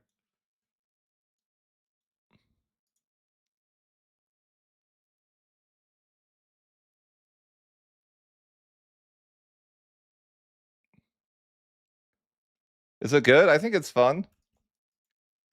I mean, I think the Pope's brokenly overpowered, but do I just take this? But why would I want the land down here? I just don't know why I want any of this. I'm trying to understand, like, why am I like, it's like I'm taking the land, but I don't know why I'm taking the land. Why am I doing this? Just because I wanna annex them or something?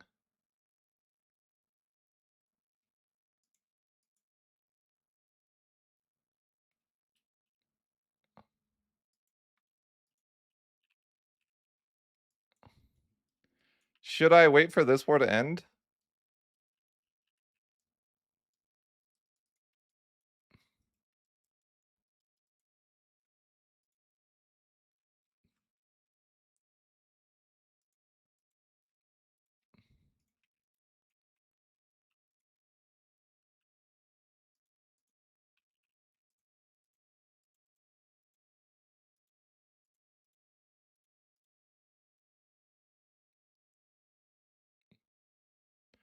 I don't know what to do. I just don't know what the play is. I will not lift your communication ever. You're ungodly.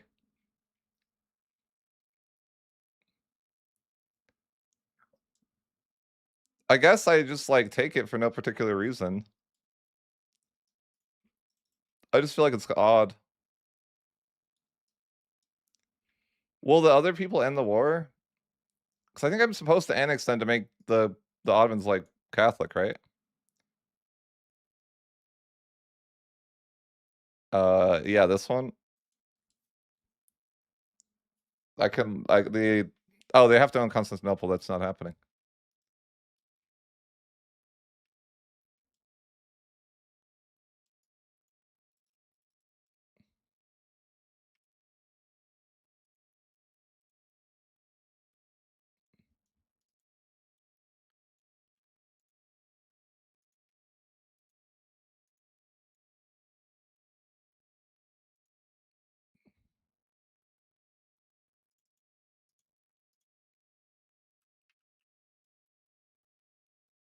Papal conclave?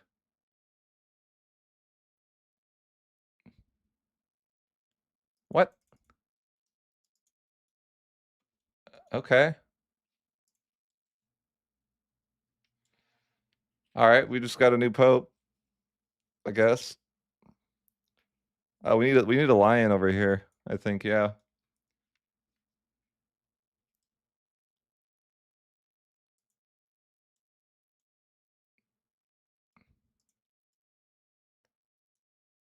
What do I do, though? I don't they gotta stop doing that. They unconditionally surrendered, but I can't even take the land. Like, let me take the land, Argos. They're bullying me. I can't annex Byzantium. I guess I don't want the land I don't. Whatever. I'll just take whatever I can take. I don't know anymore. I'm tired of thinking about it. Right? I'll just take what I can and then don't overthink it.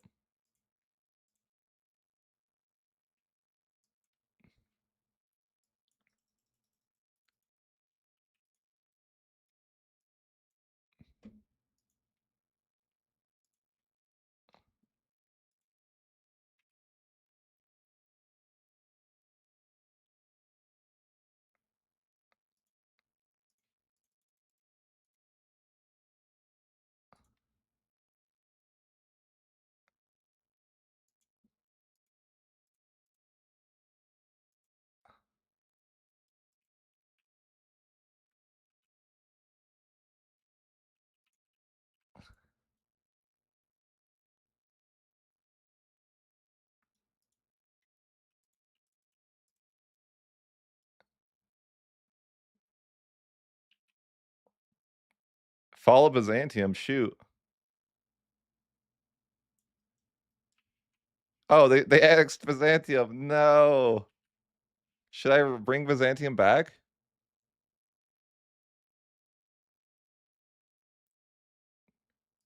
Should I bring them back as a subject? As an extraterritorial subject? North China?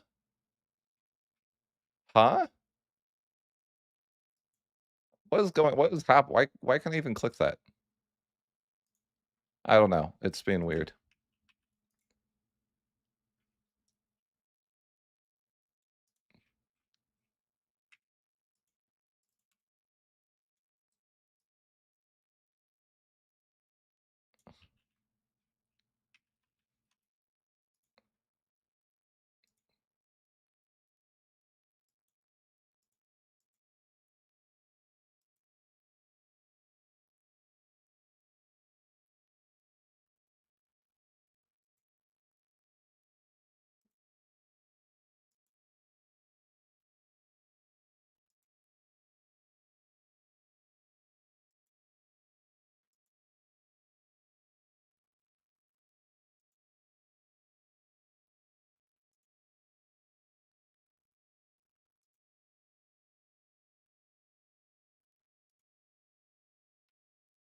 All right.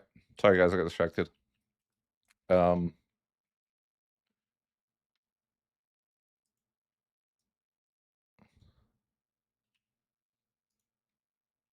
No, I should go after the Naples guy, right? That guy. Do we just merc up to the moon? Probably, right?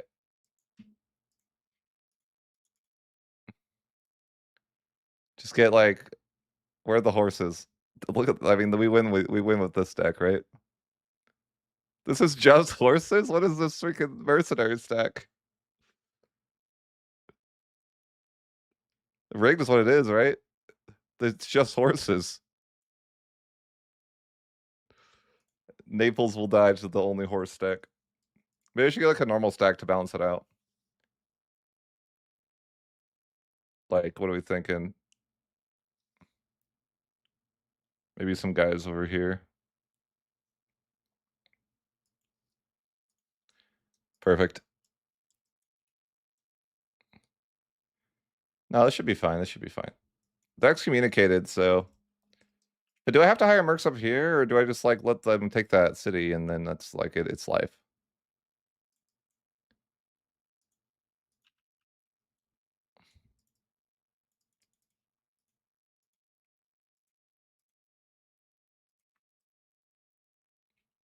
Provence is just kind of annoying, but what are they gonna do?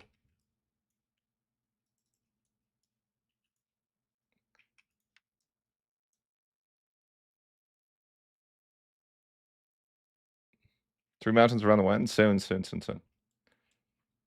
This is so weird. Why did I annex Byzantium? There's no reason for me to have done that. That makes no sense why I took Byzantium. It just like happened, I guess. I guess they're heathens though, so it makes like some sense, right? Leave my location alone.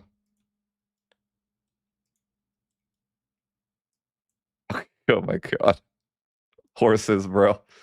What happened? What happened, Naples?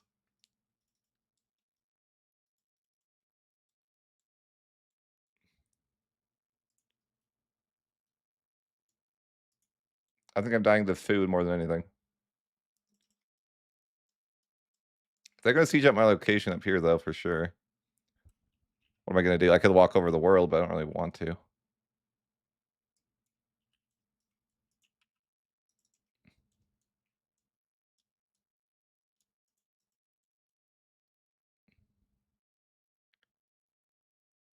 You change your thing to Provençal? Why? Why would you do that? Oh no, the black just spreads.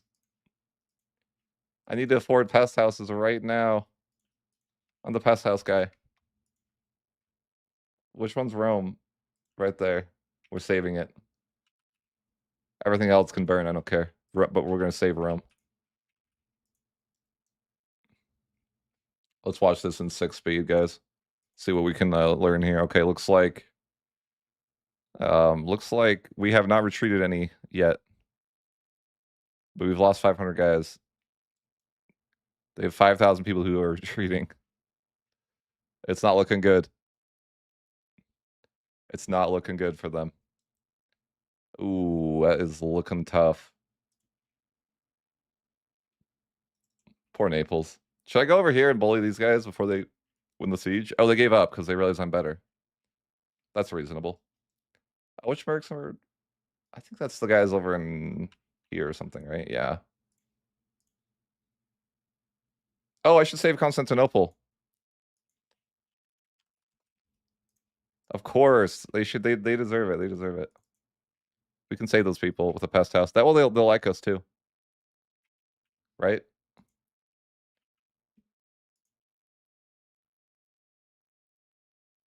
I should just get Greek as my primary culture, right? I should do the thing. You guys know the thing, right? Where it's like I just accept that culture as my primary.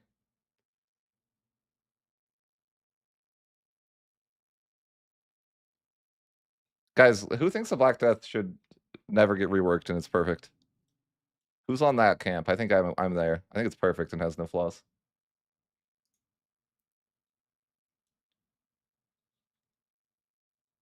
Why would I build a pest house in Avignon? There's like no people that I like there. They decide to put their capital in a stupid spot. I'm not going to reward that behavior. I think the Pope's a funny nation because it's like you have no value in your entire nation, but it doesn't matter because it's like you get tithing.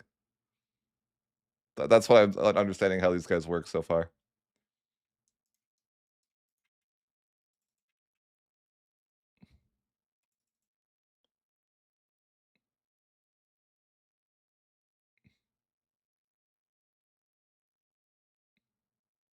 I feel like it doesn't matter though. It's like you're so rich that it doesn't matter that you have one location that has control.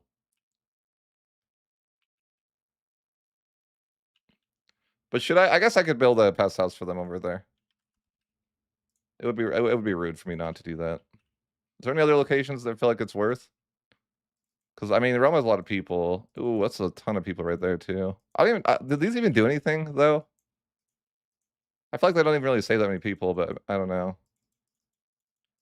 There's a lot of people there too. Do you guys actually build pest houses? Do you feel like they're actually worth something? I built one in Constantinople already. I'm just not convinced they actually do much. Oh, there's so many people there. Oh no, they're gonna all die. That's so many people. Just not. This might be worth there. I don't know. Like, they're just like, what does this actually do? Do you guys build pest houses? I feel like I don't know if they do anything.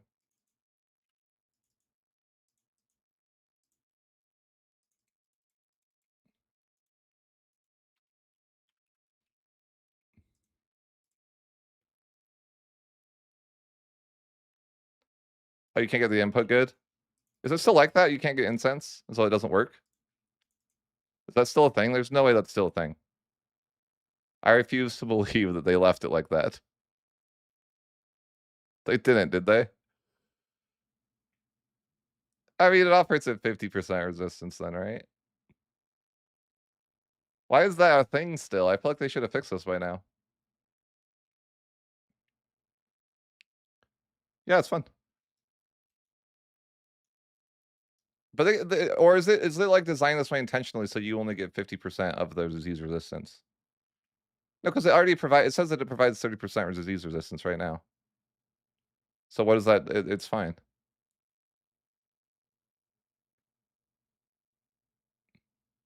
It's not useless. It says this provides a falling effect to Rome, 30% disease resistance. How's that useless? Explain. Yeah, but 30% to important locations or 15% to all or 30% to the important ones.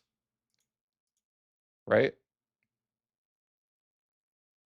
Import incense? I don't think I can.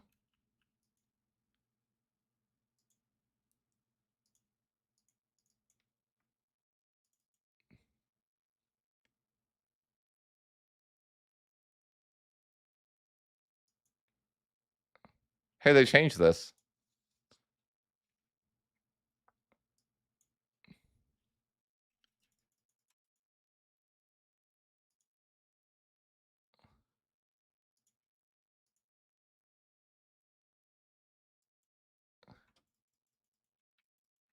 Should I use all my trade capacity on trains to import the incense? No, segregate's not the better option. No. I think it's giving me 30% resistance right now today. Like that's you just don't understand how it works. But luckily, the very knowledgeable content creator will explain to you the mechanics.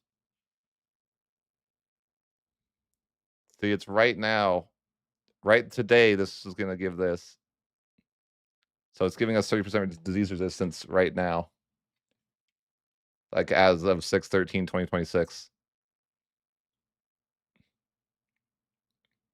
Right?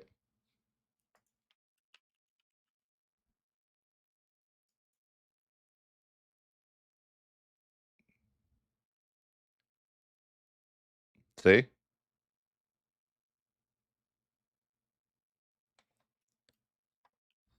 See?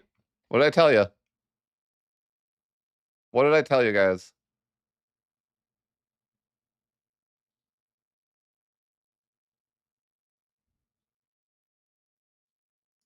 So I have a pest house there. Okay, maybe it's giving 25%. I don't know. That's still pretty good.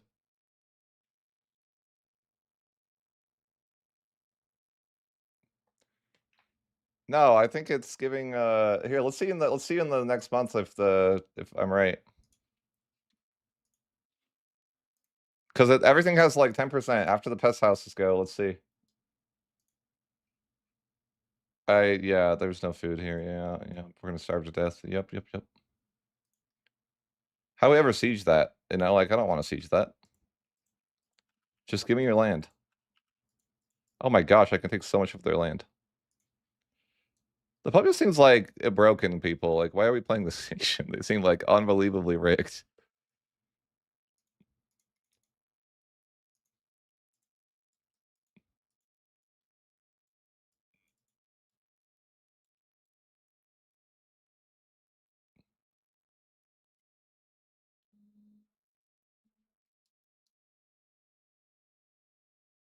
I don't think it would, like... Did my trade order work, guys? What do you think? I don't think we did it in the right market. Are we in that market? I guess we are. Create import order. Hello? What? Why can't I do anything? What's happening here? I don't agree. I disagree. Why can't I talk to it? What's happening? Why am I not allowed to play? Why? Why? I don't know. Maybe months tick.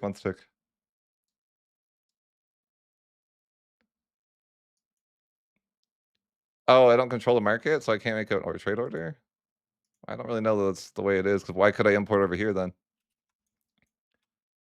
So you're saying, like, did I import to Constantinople? Do we have incense there?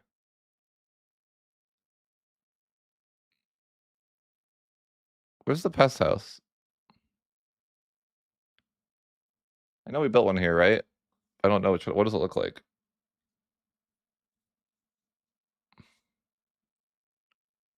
I don't know. Do you guys see it? Where is it?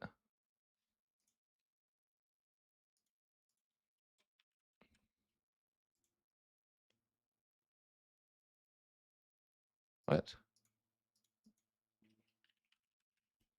Where are the pest houses? What am I doing? What's happening? Uh, What's going on? What? Did they just break my pest houses? No. Did all my pest houses just break? Bro. Why, Paradox? Why? I just built those. What are we doing? It's fine, it's fine, it's fine. That's crazy. They just bricked my pest houses. I guess I built them too soon.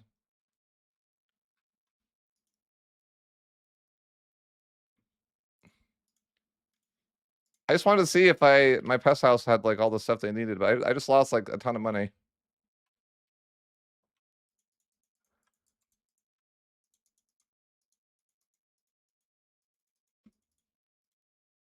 I can't borrow any more money? Oh, well, it happens.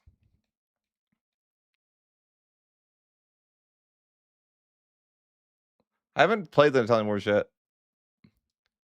Yeah, am I gonna lose all that again? Because like it happens like this. What's happening? Like it's gonna break again, I think. Or is it? I don't know what's happening. It's totally bricked again.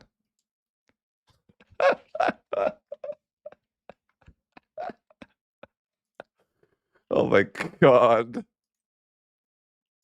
That's so troll.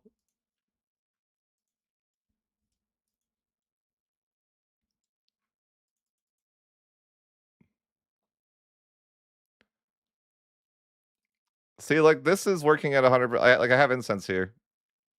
It says the same thing. This building provides the same amount of resistance, right?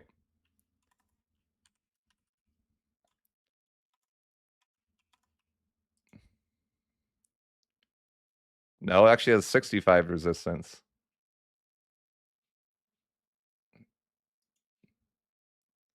Why?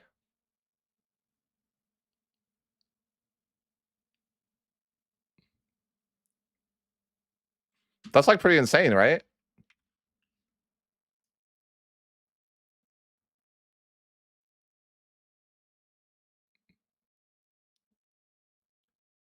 I don't think it's gotten to Constantinople. Has it?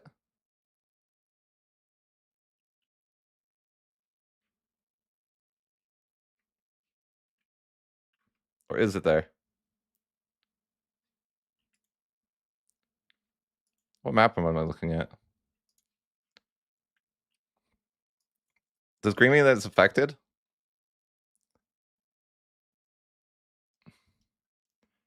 Or is it the fact that I have a pest house there now? Why can't I also get incense in this place? Is it because I'm not the market guy? I feel like that's not a thing. Like I should be able to create import, but it's like not letting me pick. Why isn't it letting me pick? It won't let me do any of this in this market for some reason. It could be because I'm embargoed. I'm probably embargoed, right? Is that what's happening?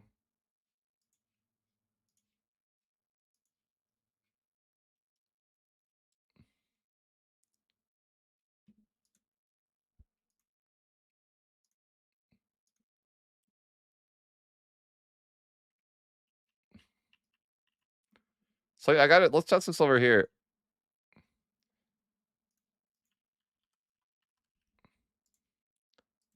We'll build it here and like we'll check the disease resistance. Is it present here already? No. No, there's the Black Death isn't there. So how many people are in Constantinople? In 80,000?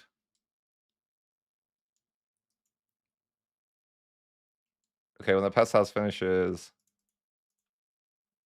maybe we'll make the month tick. What is this?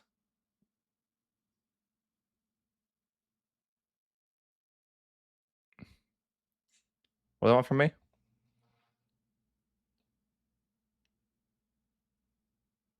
Oh, they want to buy my land that's rightfully mine?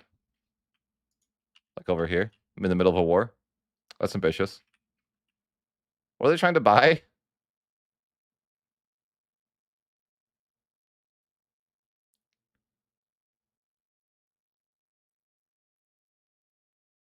What are they saying?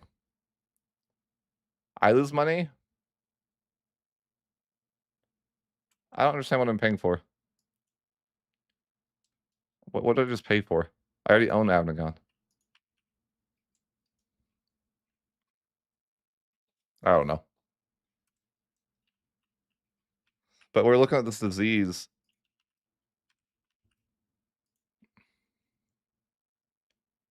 I bet we lost it again. Oh my god. Why, Paradox? That's so troll. It keeps just like barely spreading and then it's like, really? How am I supposed to ever like, I guess I gotta wait until it's like more present.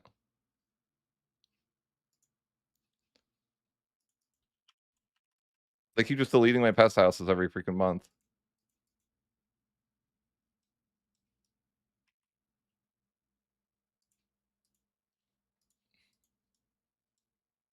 It should be like really spreading this time.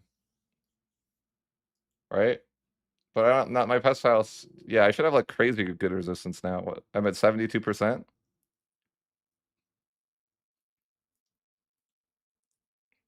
How are that many people dying? I'm like the guy. I'm super resistant. Did they take it away from me again? No.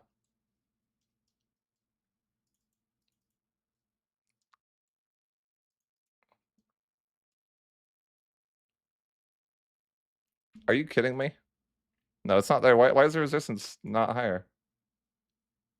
Oh, because they're not. I don't. There's no clerics here. Are you kidding me, guys? Like, there's a Black Death going around, and there's no clerics to fix the problem. Whatever. It's fine. 83% resistance. Sure, France.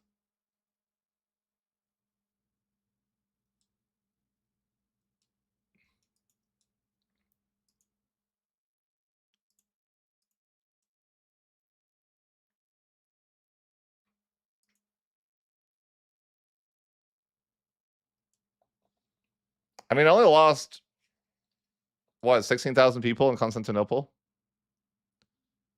So that's pretty good, isn't it? It's kind of good. Kind of good.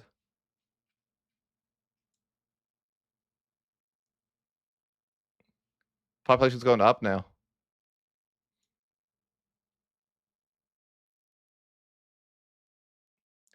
I wonder if the play, like, what if you play Byzantium and you just try to migrate like everybody to freaking Constantinople, and then you like build a pest house there?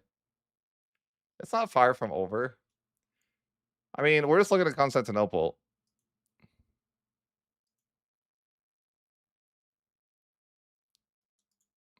It's not even present there anymore, right? I've been declared on by Bulgaria, probably coalition. I can't really care right now, but I think that's all we lost is 20,000. That's like pretty good, right? I mean, it's only the one location. My other ones got deleted, so it doesn't matter, right? But does it break it down?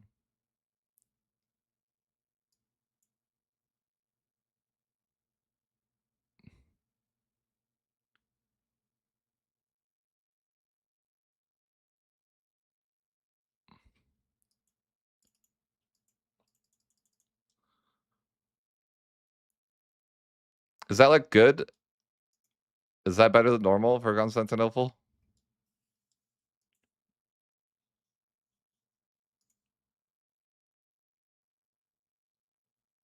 Well, the rest of my land isn't going to matter. Then I'm going to die terribly to that. But I'm just talking about Constantinople because my pest houses all got deleted. But I'm pretty sure Constantinople is like they're free, right? Like they're not. I think we have like a nearly 100% resistance now. 98% resistance. So I only lost fourth of my people. So maybe well, my point is that are we trolling by not like trying to get incense traded into our market and then building pest houses? Like, sure, I might need to wait for the plague to be a little bit more spread before I click like before I build them, right? Like, yeah, that seems like probably. It's kind of troll, but yeah. Well, I'm not worried about the rest of my nation. Because I'm like if I went back, if I reloaded like a bunch of saves prior. All right, is this worth testing? This seems like it could be worth testing.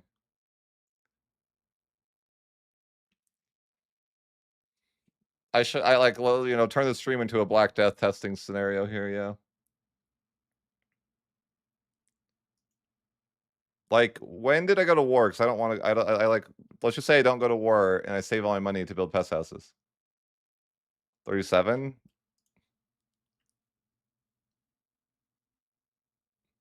So if I go back, and I just like try to save my people. Like, how viable is that? It's not like I'm not worried. I'm actually curious, like, because maybe incense is like really really good, but can you get it normally? Because I mean, I could get it in Constantinople, but I don't know what that really means. I'm trying to figure that out.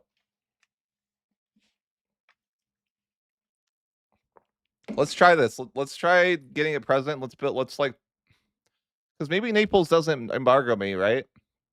Like, I think there's a world where I don't get embargoed by Naples. I don't know if that's why I can't get incense though, or what, right? Oh, this is before I ended the war. Let's just say I don't even take anything, right? Or I guess we'll just say Constantinople for a test or something. Dissolve the patriarch. They'd be so mad though if I did that. Sure, we can afford more pest houses that way, right?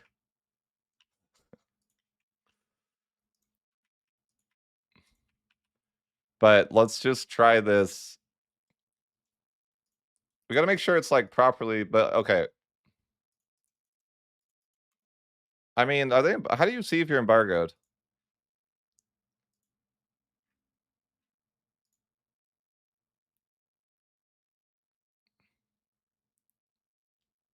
I don't know if we're embargoed or not. But if we go to like,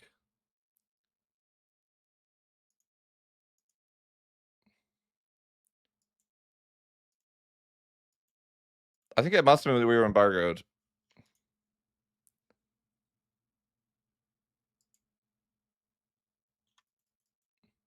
Can we even get that though? Or is it too far? Let's just pretend that we can, I guess. It's not like we're making any money from trade anyways, right? Like, oh, did I not click it? I think I did. So it's like, let's just put in like orders for incense everywhere.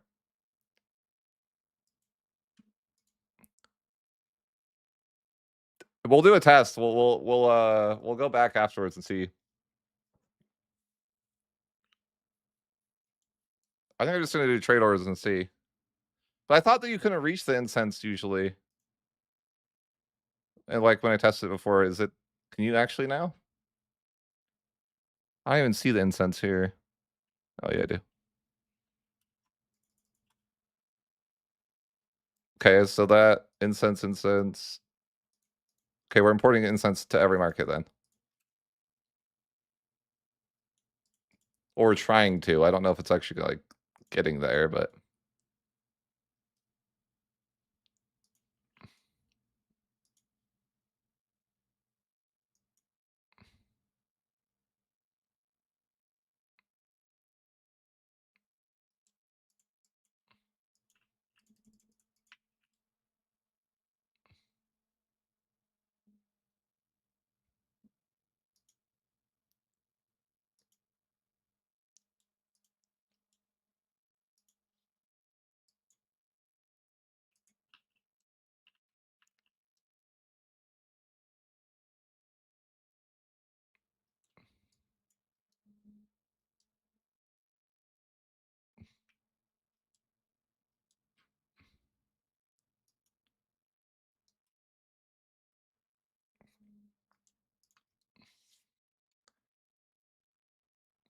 So how do we know?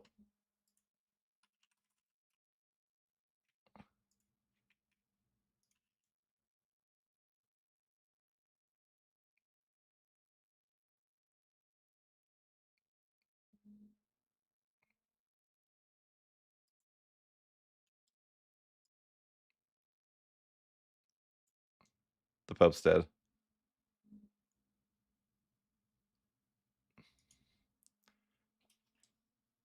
Which guy is the best? Which guy is the disease resistance guy?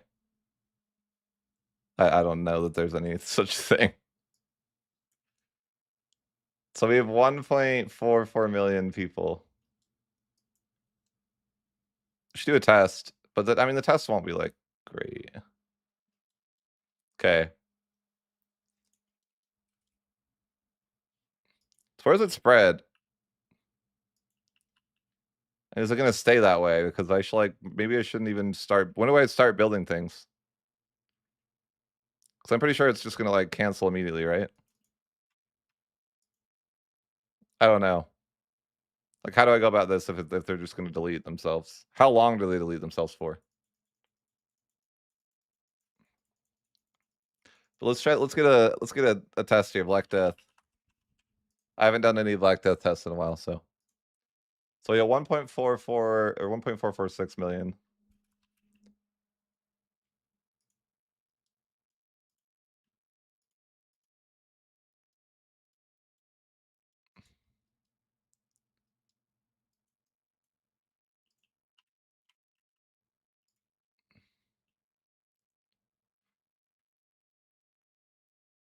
Bubonic plague is barely present at all. Is it too risky to build now? Maybe. It kind of sucks to not try to save the people though. But I think yeah, it's already gone. Okay. So like I gotta like wait for it to like solidly actually spread before we build all the buildings. Like what are we looking like here? It's 8% present. Is it gonna go unpresent from there? Or can we just go? Like that's 8%. That seems pretty present, right? Can we just like are we safe to build buildings or no? Maybe we should just try. I made a save, I guess.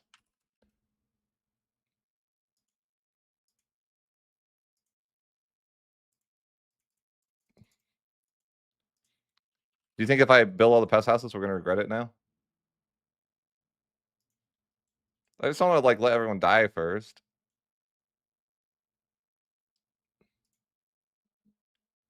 But yeah, I guess we only have like a little bit of deaths.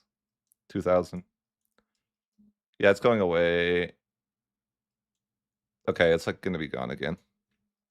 Okay, well then we gotta wait.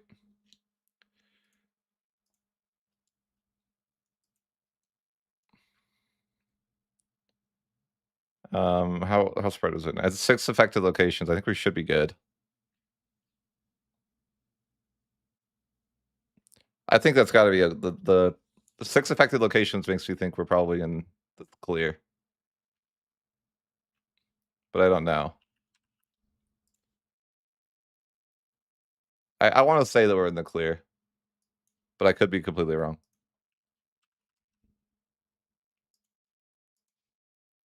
Let's just hope. Let's build every single pest house, like every location. I guess we just did this. It's like not much money, really. It was like what 1,000 something. What's wrong with my title?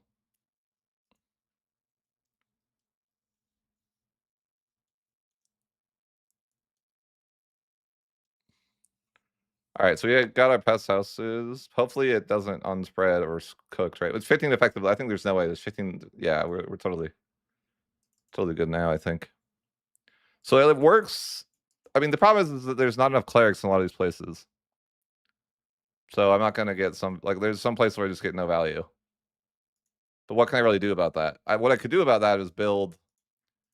The play would probably be to build like a monastery in a bunch of places earlier, and then delete the monastery, so people would have already promoted. Probably would be like sensible, I think. Something like that would probably work.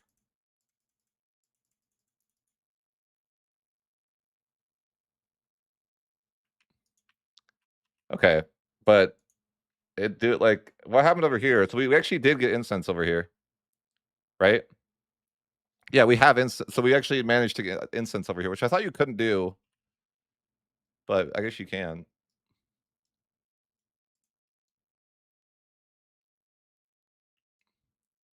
Okay, let's just chill and see what happens.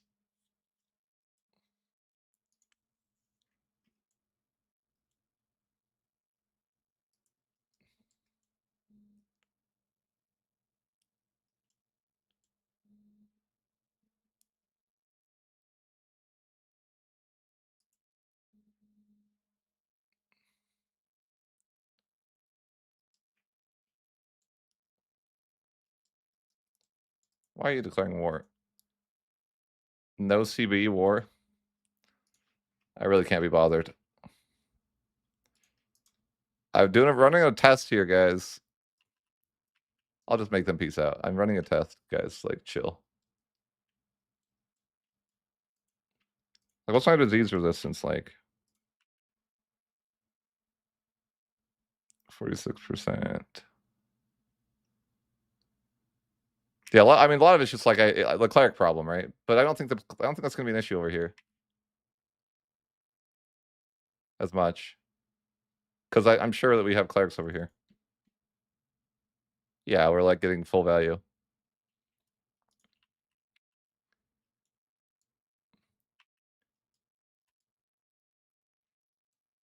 Just not super interested in finding this war, but what's the normal percentage that I would lose? I guess we'll run a test. We'll definitely run a test. Okay. I don't really care about this right now. I'm testing stuff, okay? Chill.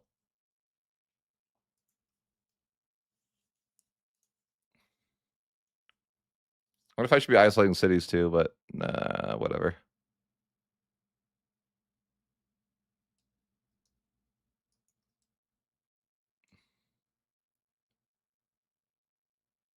I don't know what this really matters. Turn away the refugees, sure.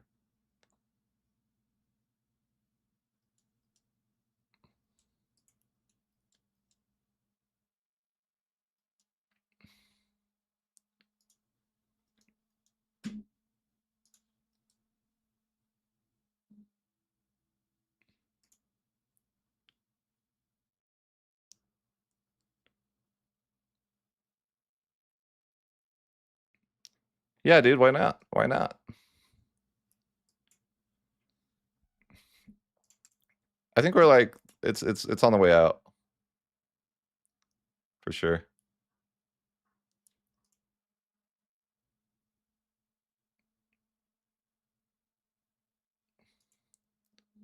Yeah, we're definitely on this way out. So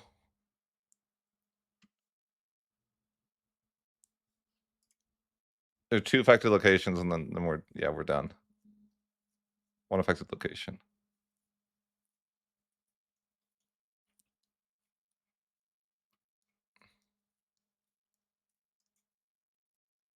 Okay, so it's over. We lost 516,000 people. Is that a good result or a bad result?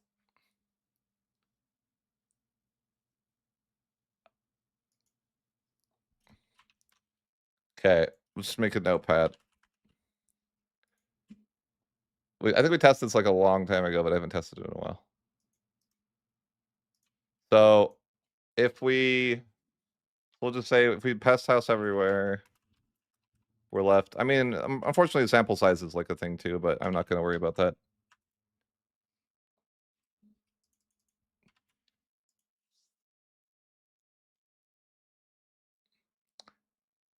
So it costs us like any relatively.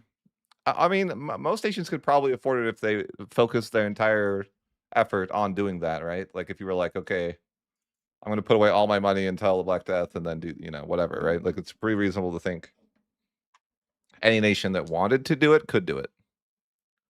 Because if you're a small nation, you don't have that much land to do. But I think getting the incense probably is important, but I don't really know. I think that does something, but I think the big part too is you need to make sure you have clerics, because yeah. Let's just we'll do a nothing test. So like we just completely ignore the black that's happening on this one. And then we'll try and segregate the infected. And then I also want to try what if I try with isolate the cities as well. How big of a difference that makes. Or is it when I originally tested it, I think the results was like, you know, you just segregate the infected and that's the best value. But let's do an update here.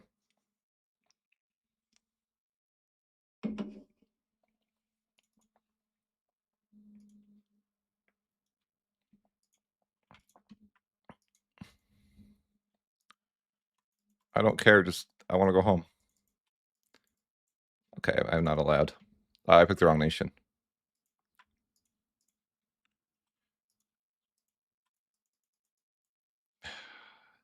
How annoying.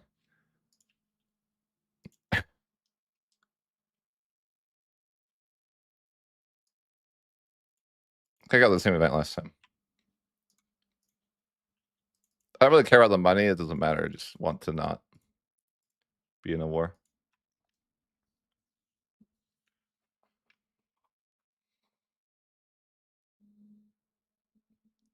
I used to do just segregate the infected, but I mean, I think I've done a spell of sick because the communalism trend is so much higher. Bro, it's so annoying. Why do they want to attack me? They would just all lose. Because I think the AI doesn't consider how much money you have. That's probably why. Like, I'm pretty weak, but when you look, it's like a bait because I have a massive army. Potentially armory, I guess.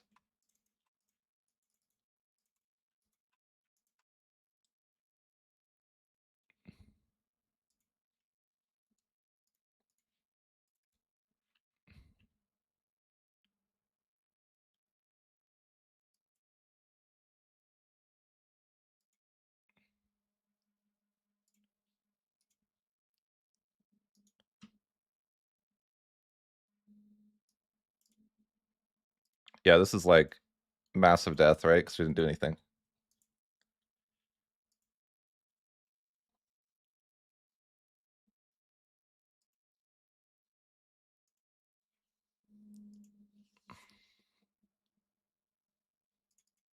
I mean, it's pretty bad when I do nothing in comparison, but you know.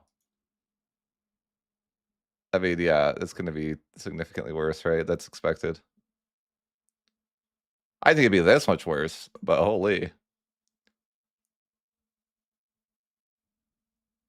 Destroy the boats to cure the plague. I've always still thought about that. Like, if you played England, could you like isolate? If you like managed to like quickly kill everybody, could you just like not get the disease? If I do nothing, it's pretty bad. But yeah, okay. So on that case, if I the do nothing approach is left me with 772K, which is a lot, like pretty significant, right? So and what the math, I mean, it's like kind of bad. It's like 150,000 more losses.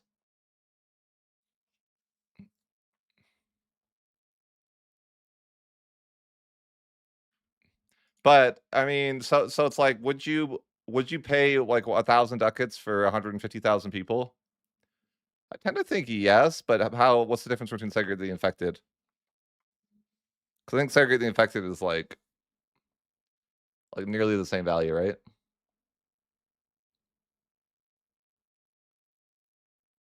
I think, yeah, I don't know.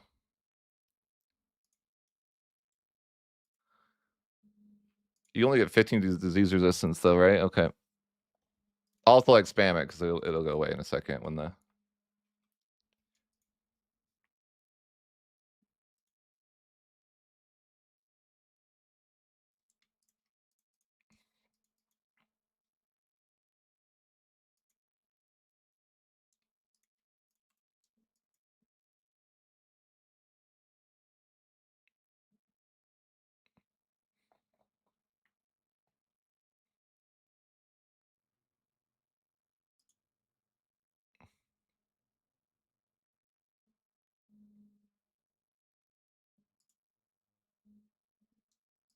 So annoying.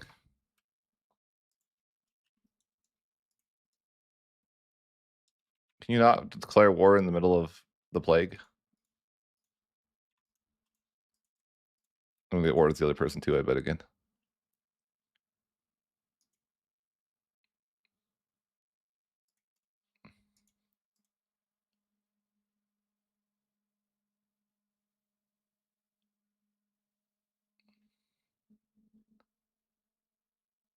What is this? Oh, manual traders run out of supply. Okay, I won them all. It doesn't really matter that I did that because yeah, I'm not even using it.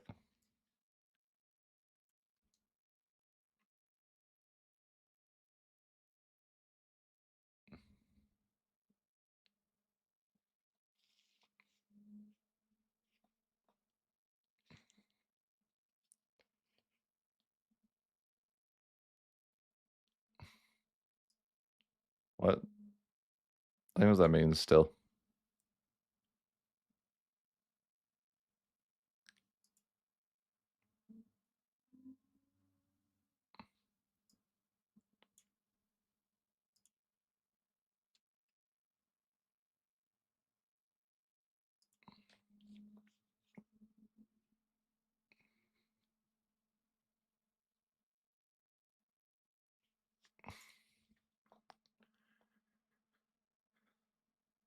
It's winding down here. It's still interesting.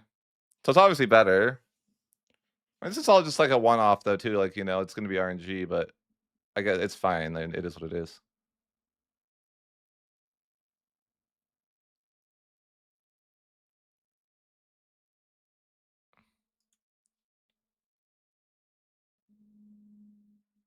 Okay, so we're gonna say it's over now, right? So 800 and let's just segregate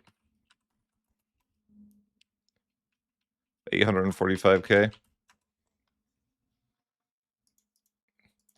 Now, what if you do the cities thing?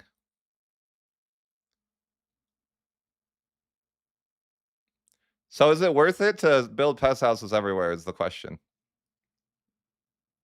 It might be hard to do it as some nations though. They're kind of cheap. Like I thought they were more before. I think they are lower than they used to be.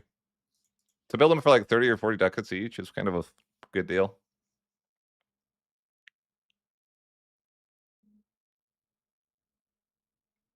Well, I think if you trade for incense, it's a good idea. I think if you trade for pest houses, it's good. Or I mean, incense for pest houses, yes. But what about if you do both? Let's try it. What if we do like? Have you guys ever isolate the cities?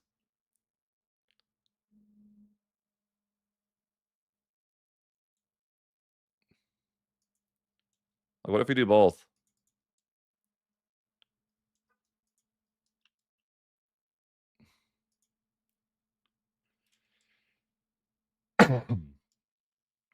We're gonna wait until we have it spread in like more than one location. I'm gonna have faith and say that it's here for good. Maybe I shouldn't. Oh, maybe I shouldn't. Yeah, who knows? Okay, it's definitely here.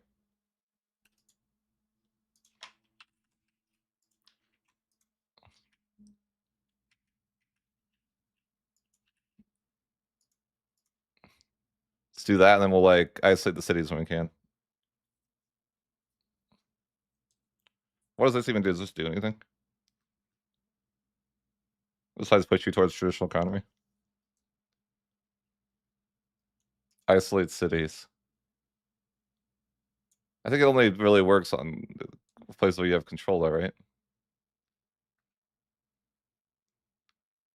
I don't know, let's just run it and find out. Of course.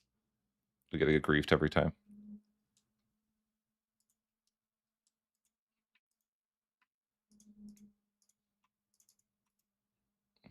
No. Went too soon.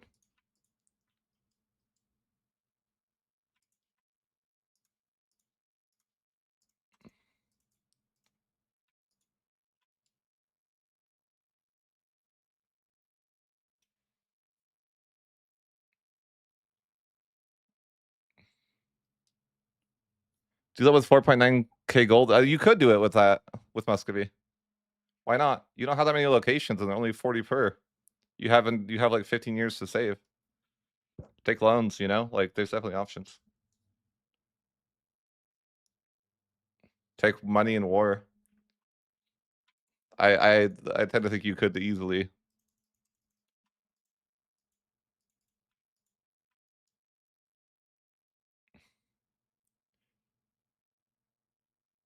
Yeah, how much though?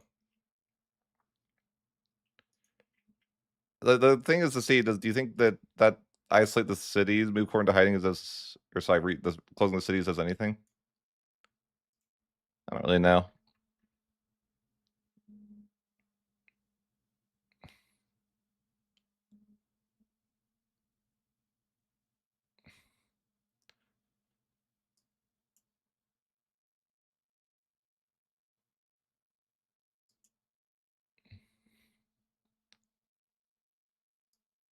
It's actually pretty similar, isn't it?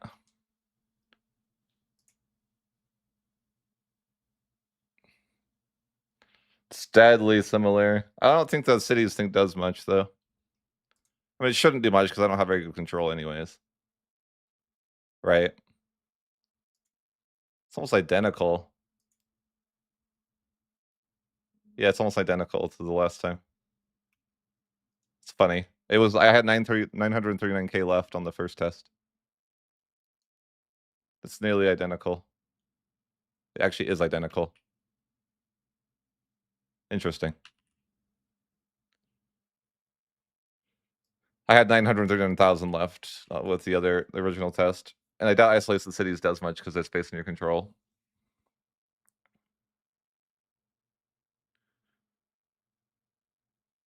So why would you want to go towards traditional economy? So right, but it's not gonna obviously it's not doing much for me. But like this actually makes me think like there's a lot of value in well, you know, we should test, but I can't really.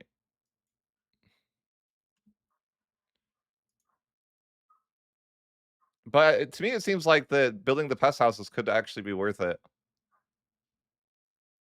I mean, potentially, if you have them, I don't know. Maybe not. Maybe not. Is it worth saving like around 100,000 people for 2k ducats ish? I don't know.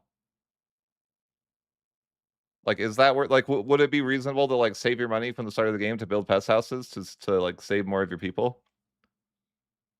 I didn't build hospitals either. I could technically build hospitals too, but only in cities, right? Like, but still, like you could. Pest houses are bad. I don't actually think they are based on this test. I thought they were before this test, but I actually think they're not bad. But maybe they're not bad because I'm trading for incense.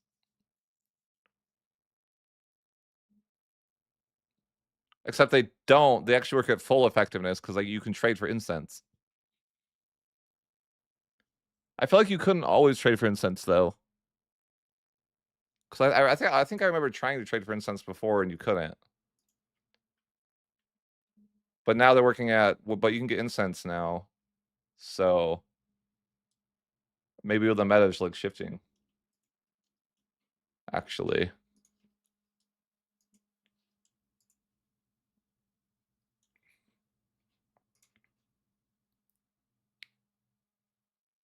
You can't always conquer more people too. True.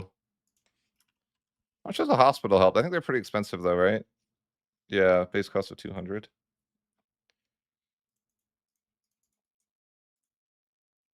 Let's just say we build all the hospitals for why not? I don't even think they were going to build in a reasonable. I mean, yeah, they're not. They're definitely not going to build. That's actually probably going to kill more people because then it's not going to build the other things until those are finished, right? Because it depends on how long it takes for it to actually spread, though. Maybe it's fine.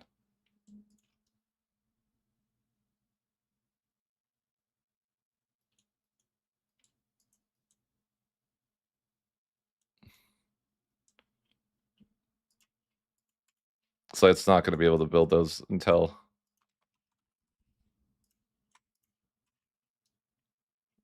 Yeah, it's going to like build behind the other stuff. Which is probably bad, yes.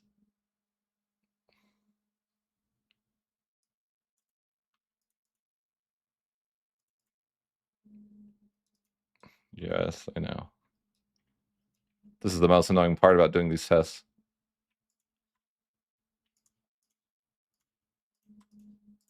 Just get warred with twice every time.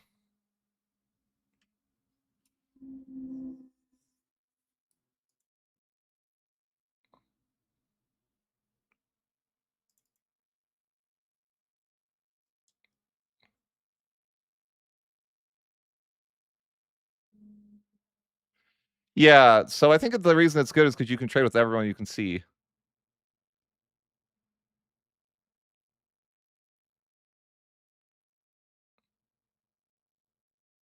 So I think that's like why this is going to be changed. But I think that you want to make sure you have clerics though. But I think that's like a difference. The problem would be like, I think you like try to make sure that you have clerics, and you can do this by building like cathedrals and then closing them, am I right? Or something like that if you needed. But that'd be like the one thing, like over here, I'm not going to get much value or enough value. But if I would have built the cathedral ahead of time or monastery, then they probably would have, I could just like just delete the monastery.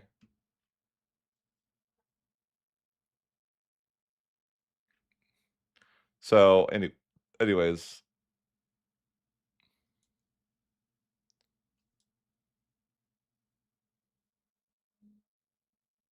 Why do I want to, like, you can tell them I'm not going to do that. That sounds like a lot of work.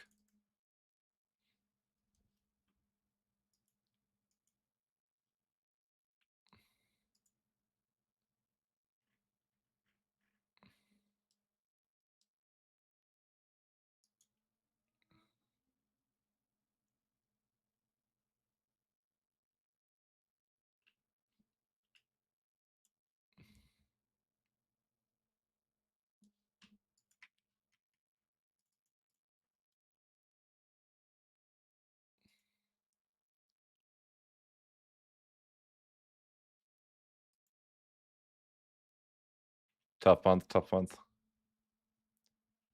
I think like we got the hospitals up too late, and so it actually was like net negative in those locations.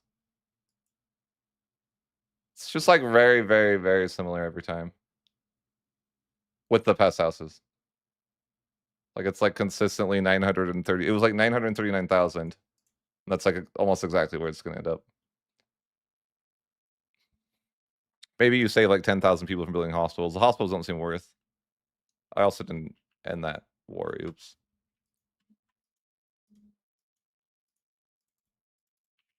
I don't know if that really matters though.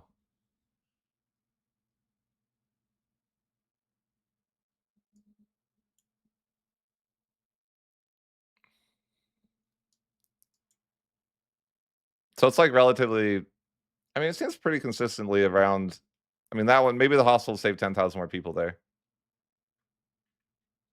But I think that you're being able to trade incense actually makes it worth for you to want to do that.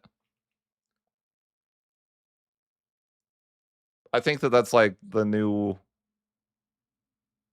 I think that's new. Like before, I think you don't care, but now that you can get incense, you actually care.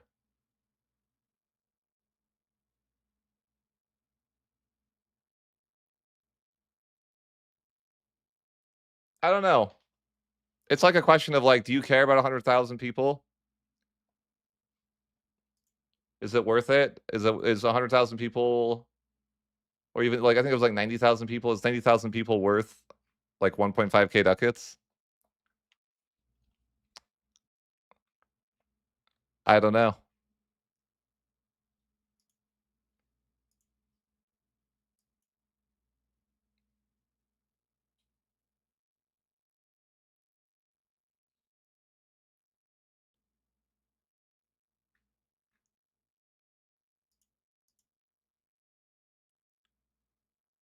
What do you guys think? Is it worth?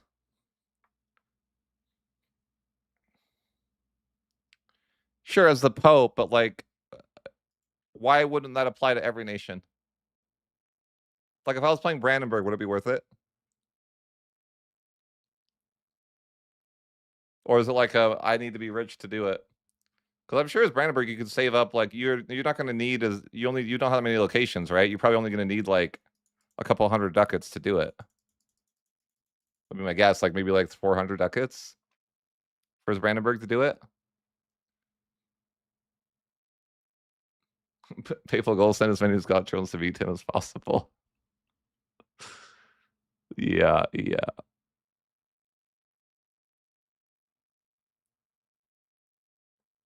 The best starter country is,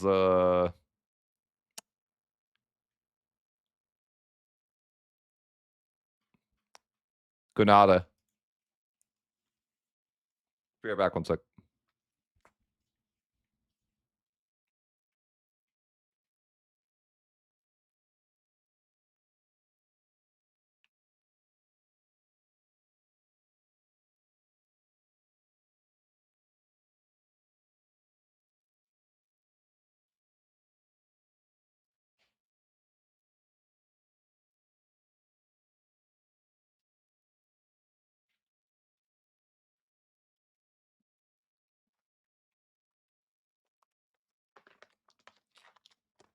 But, what I'm thinking though is that I think that we are not building pest houses because we don't understand that you can get incense, but now you can get incense. You probably should always build pest houses.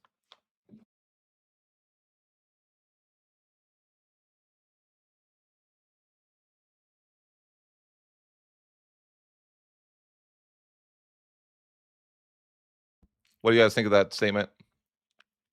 We should always be building pest houses.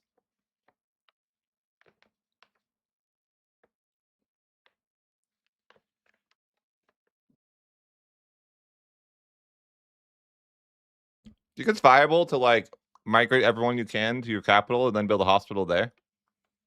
Maybe.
I was thinking though, like what I know that if you like you culture convert, it gives you less like migration attack attraction.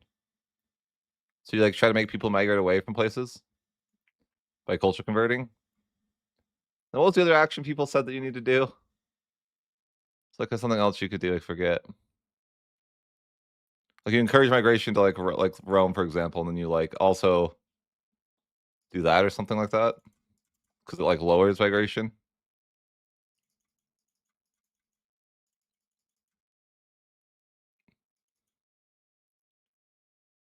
Oh, expel population. That's the one. Expel people. You only do it once, though, right? Okay, so you do something like that, and then you're gonna get like way more people that way, right? You get a lot of people that way. Is that like worth though? You like build a hospital.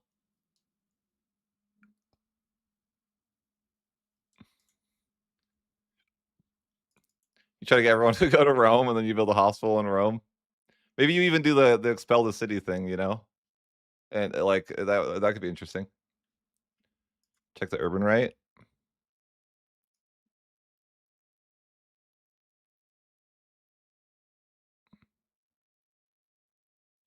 Some of these new.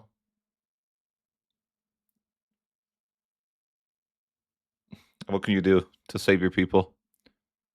I usually only do safe port.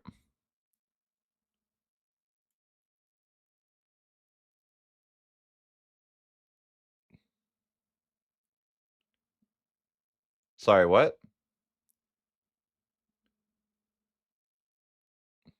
I think that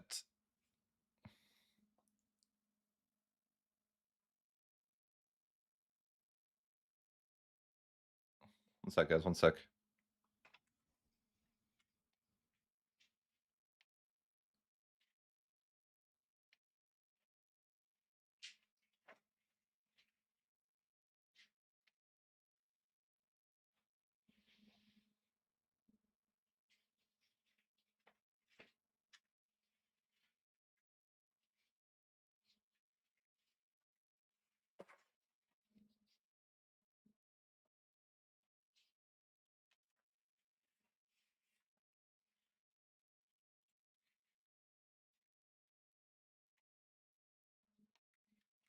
Um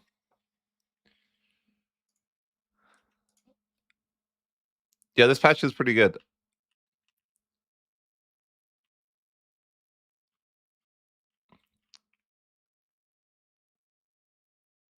I need an analogy. It's like the difference between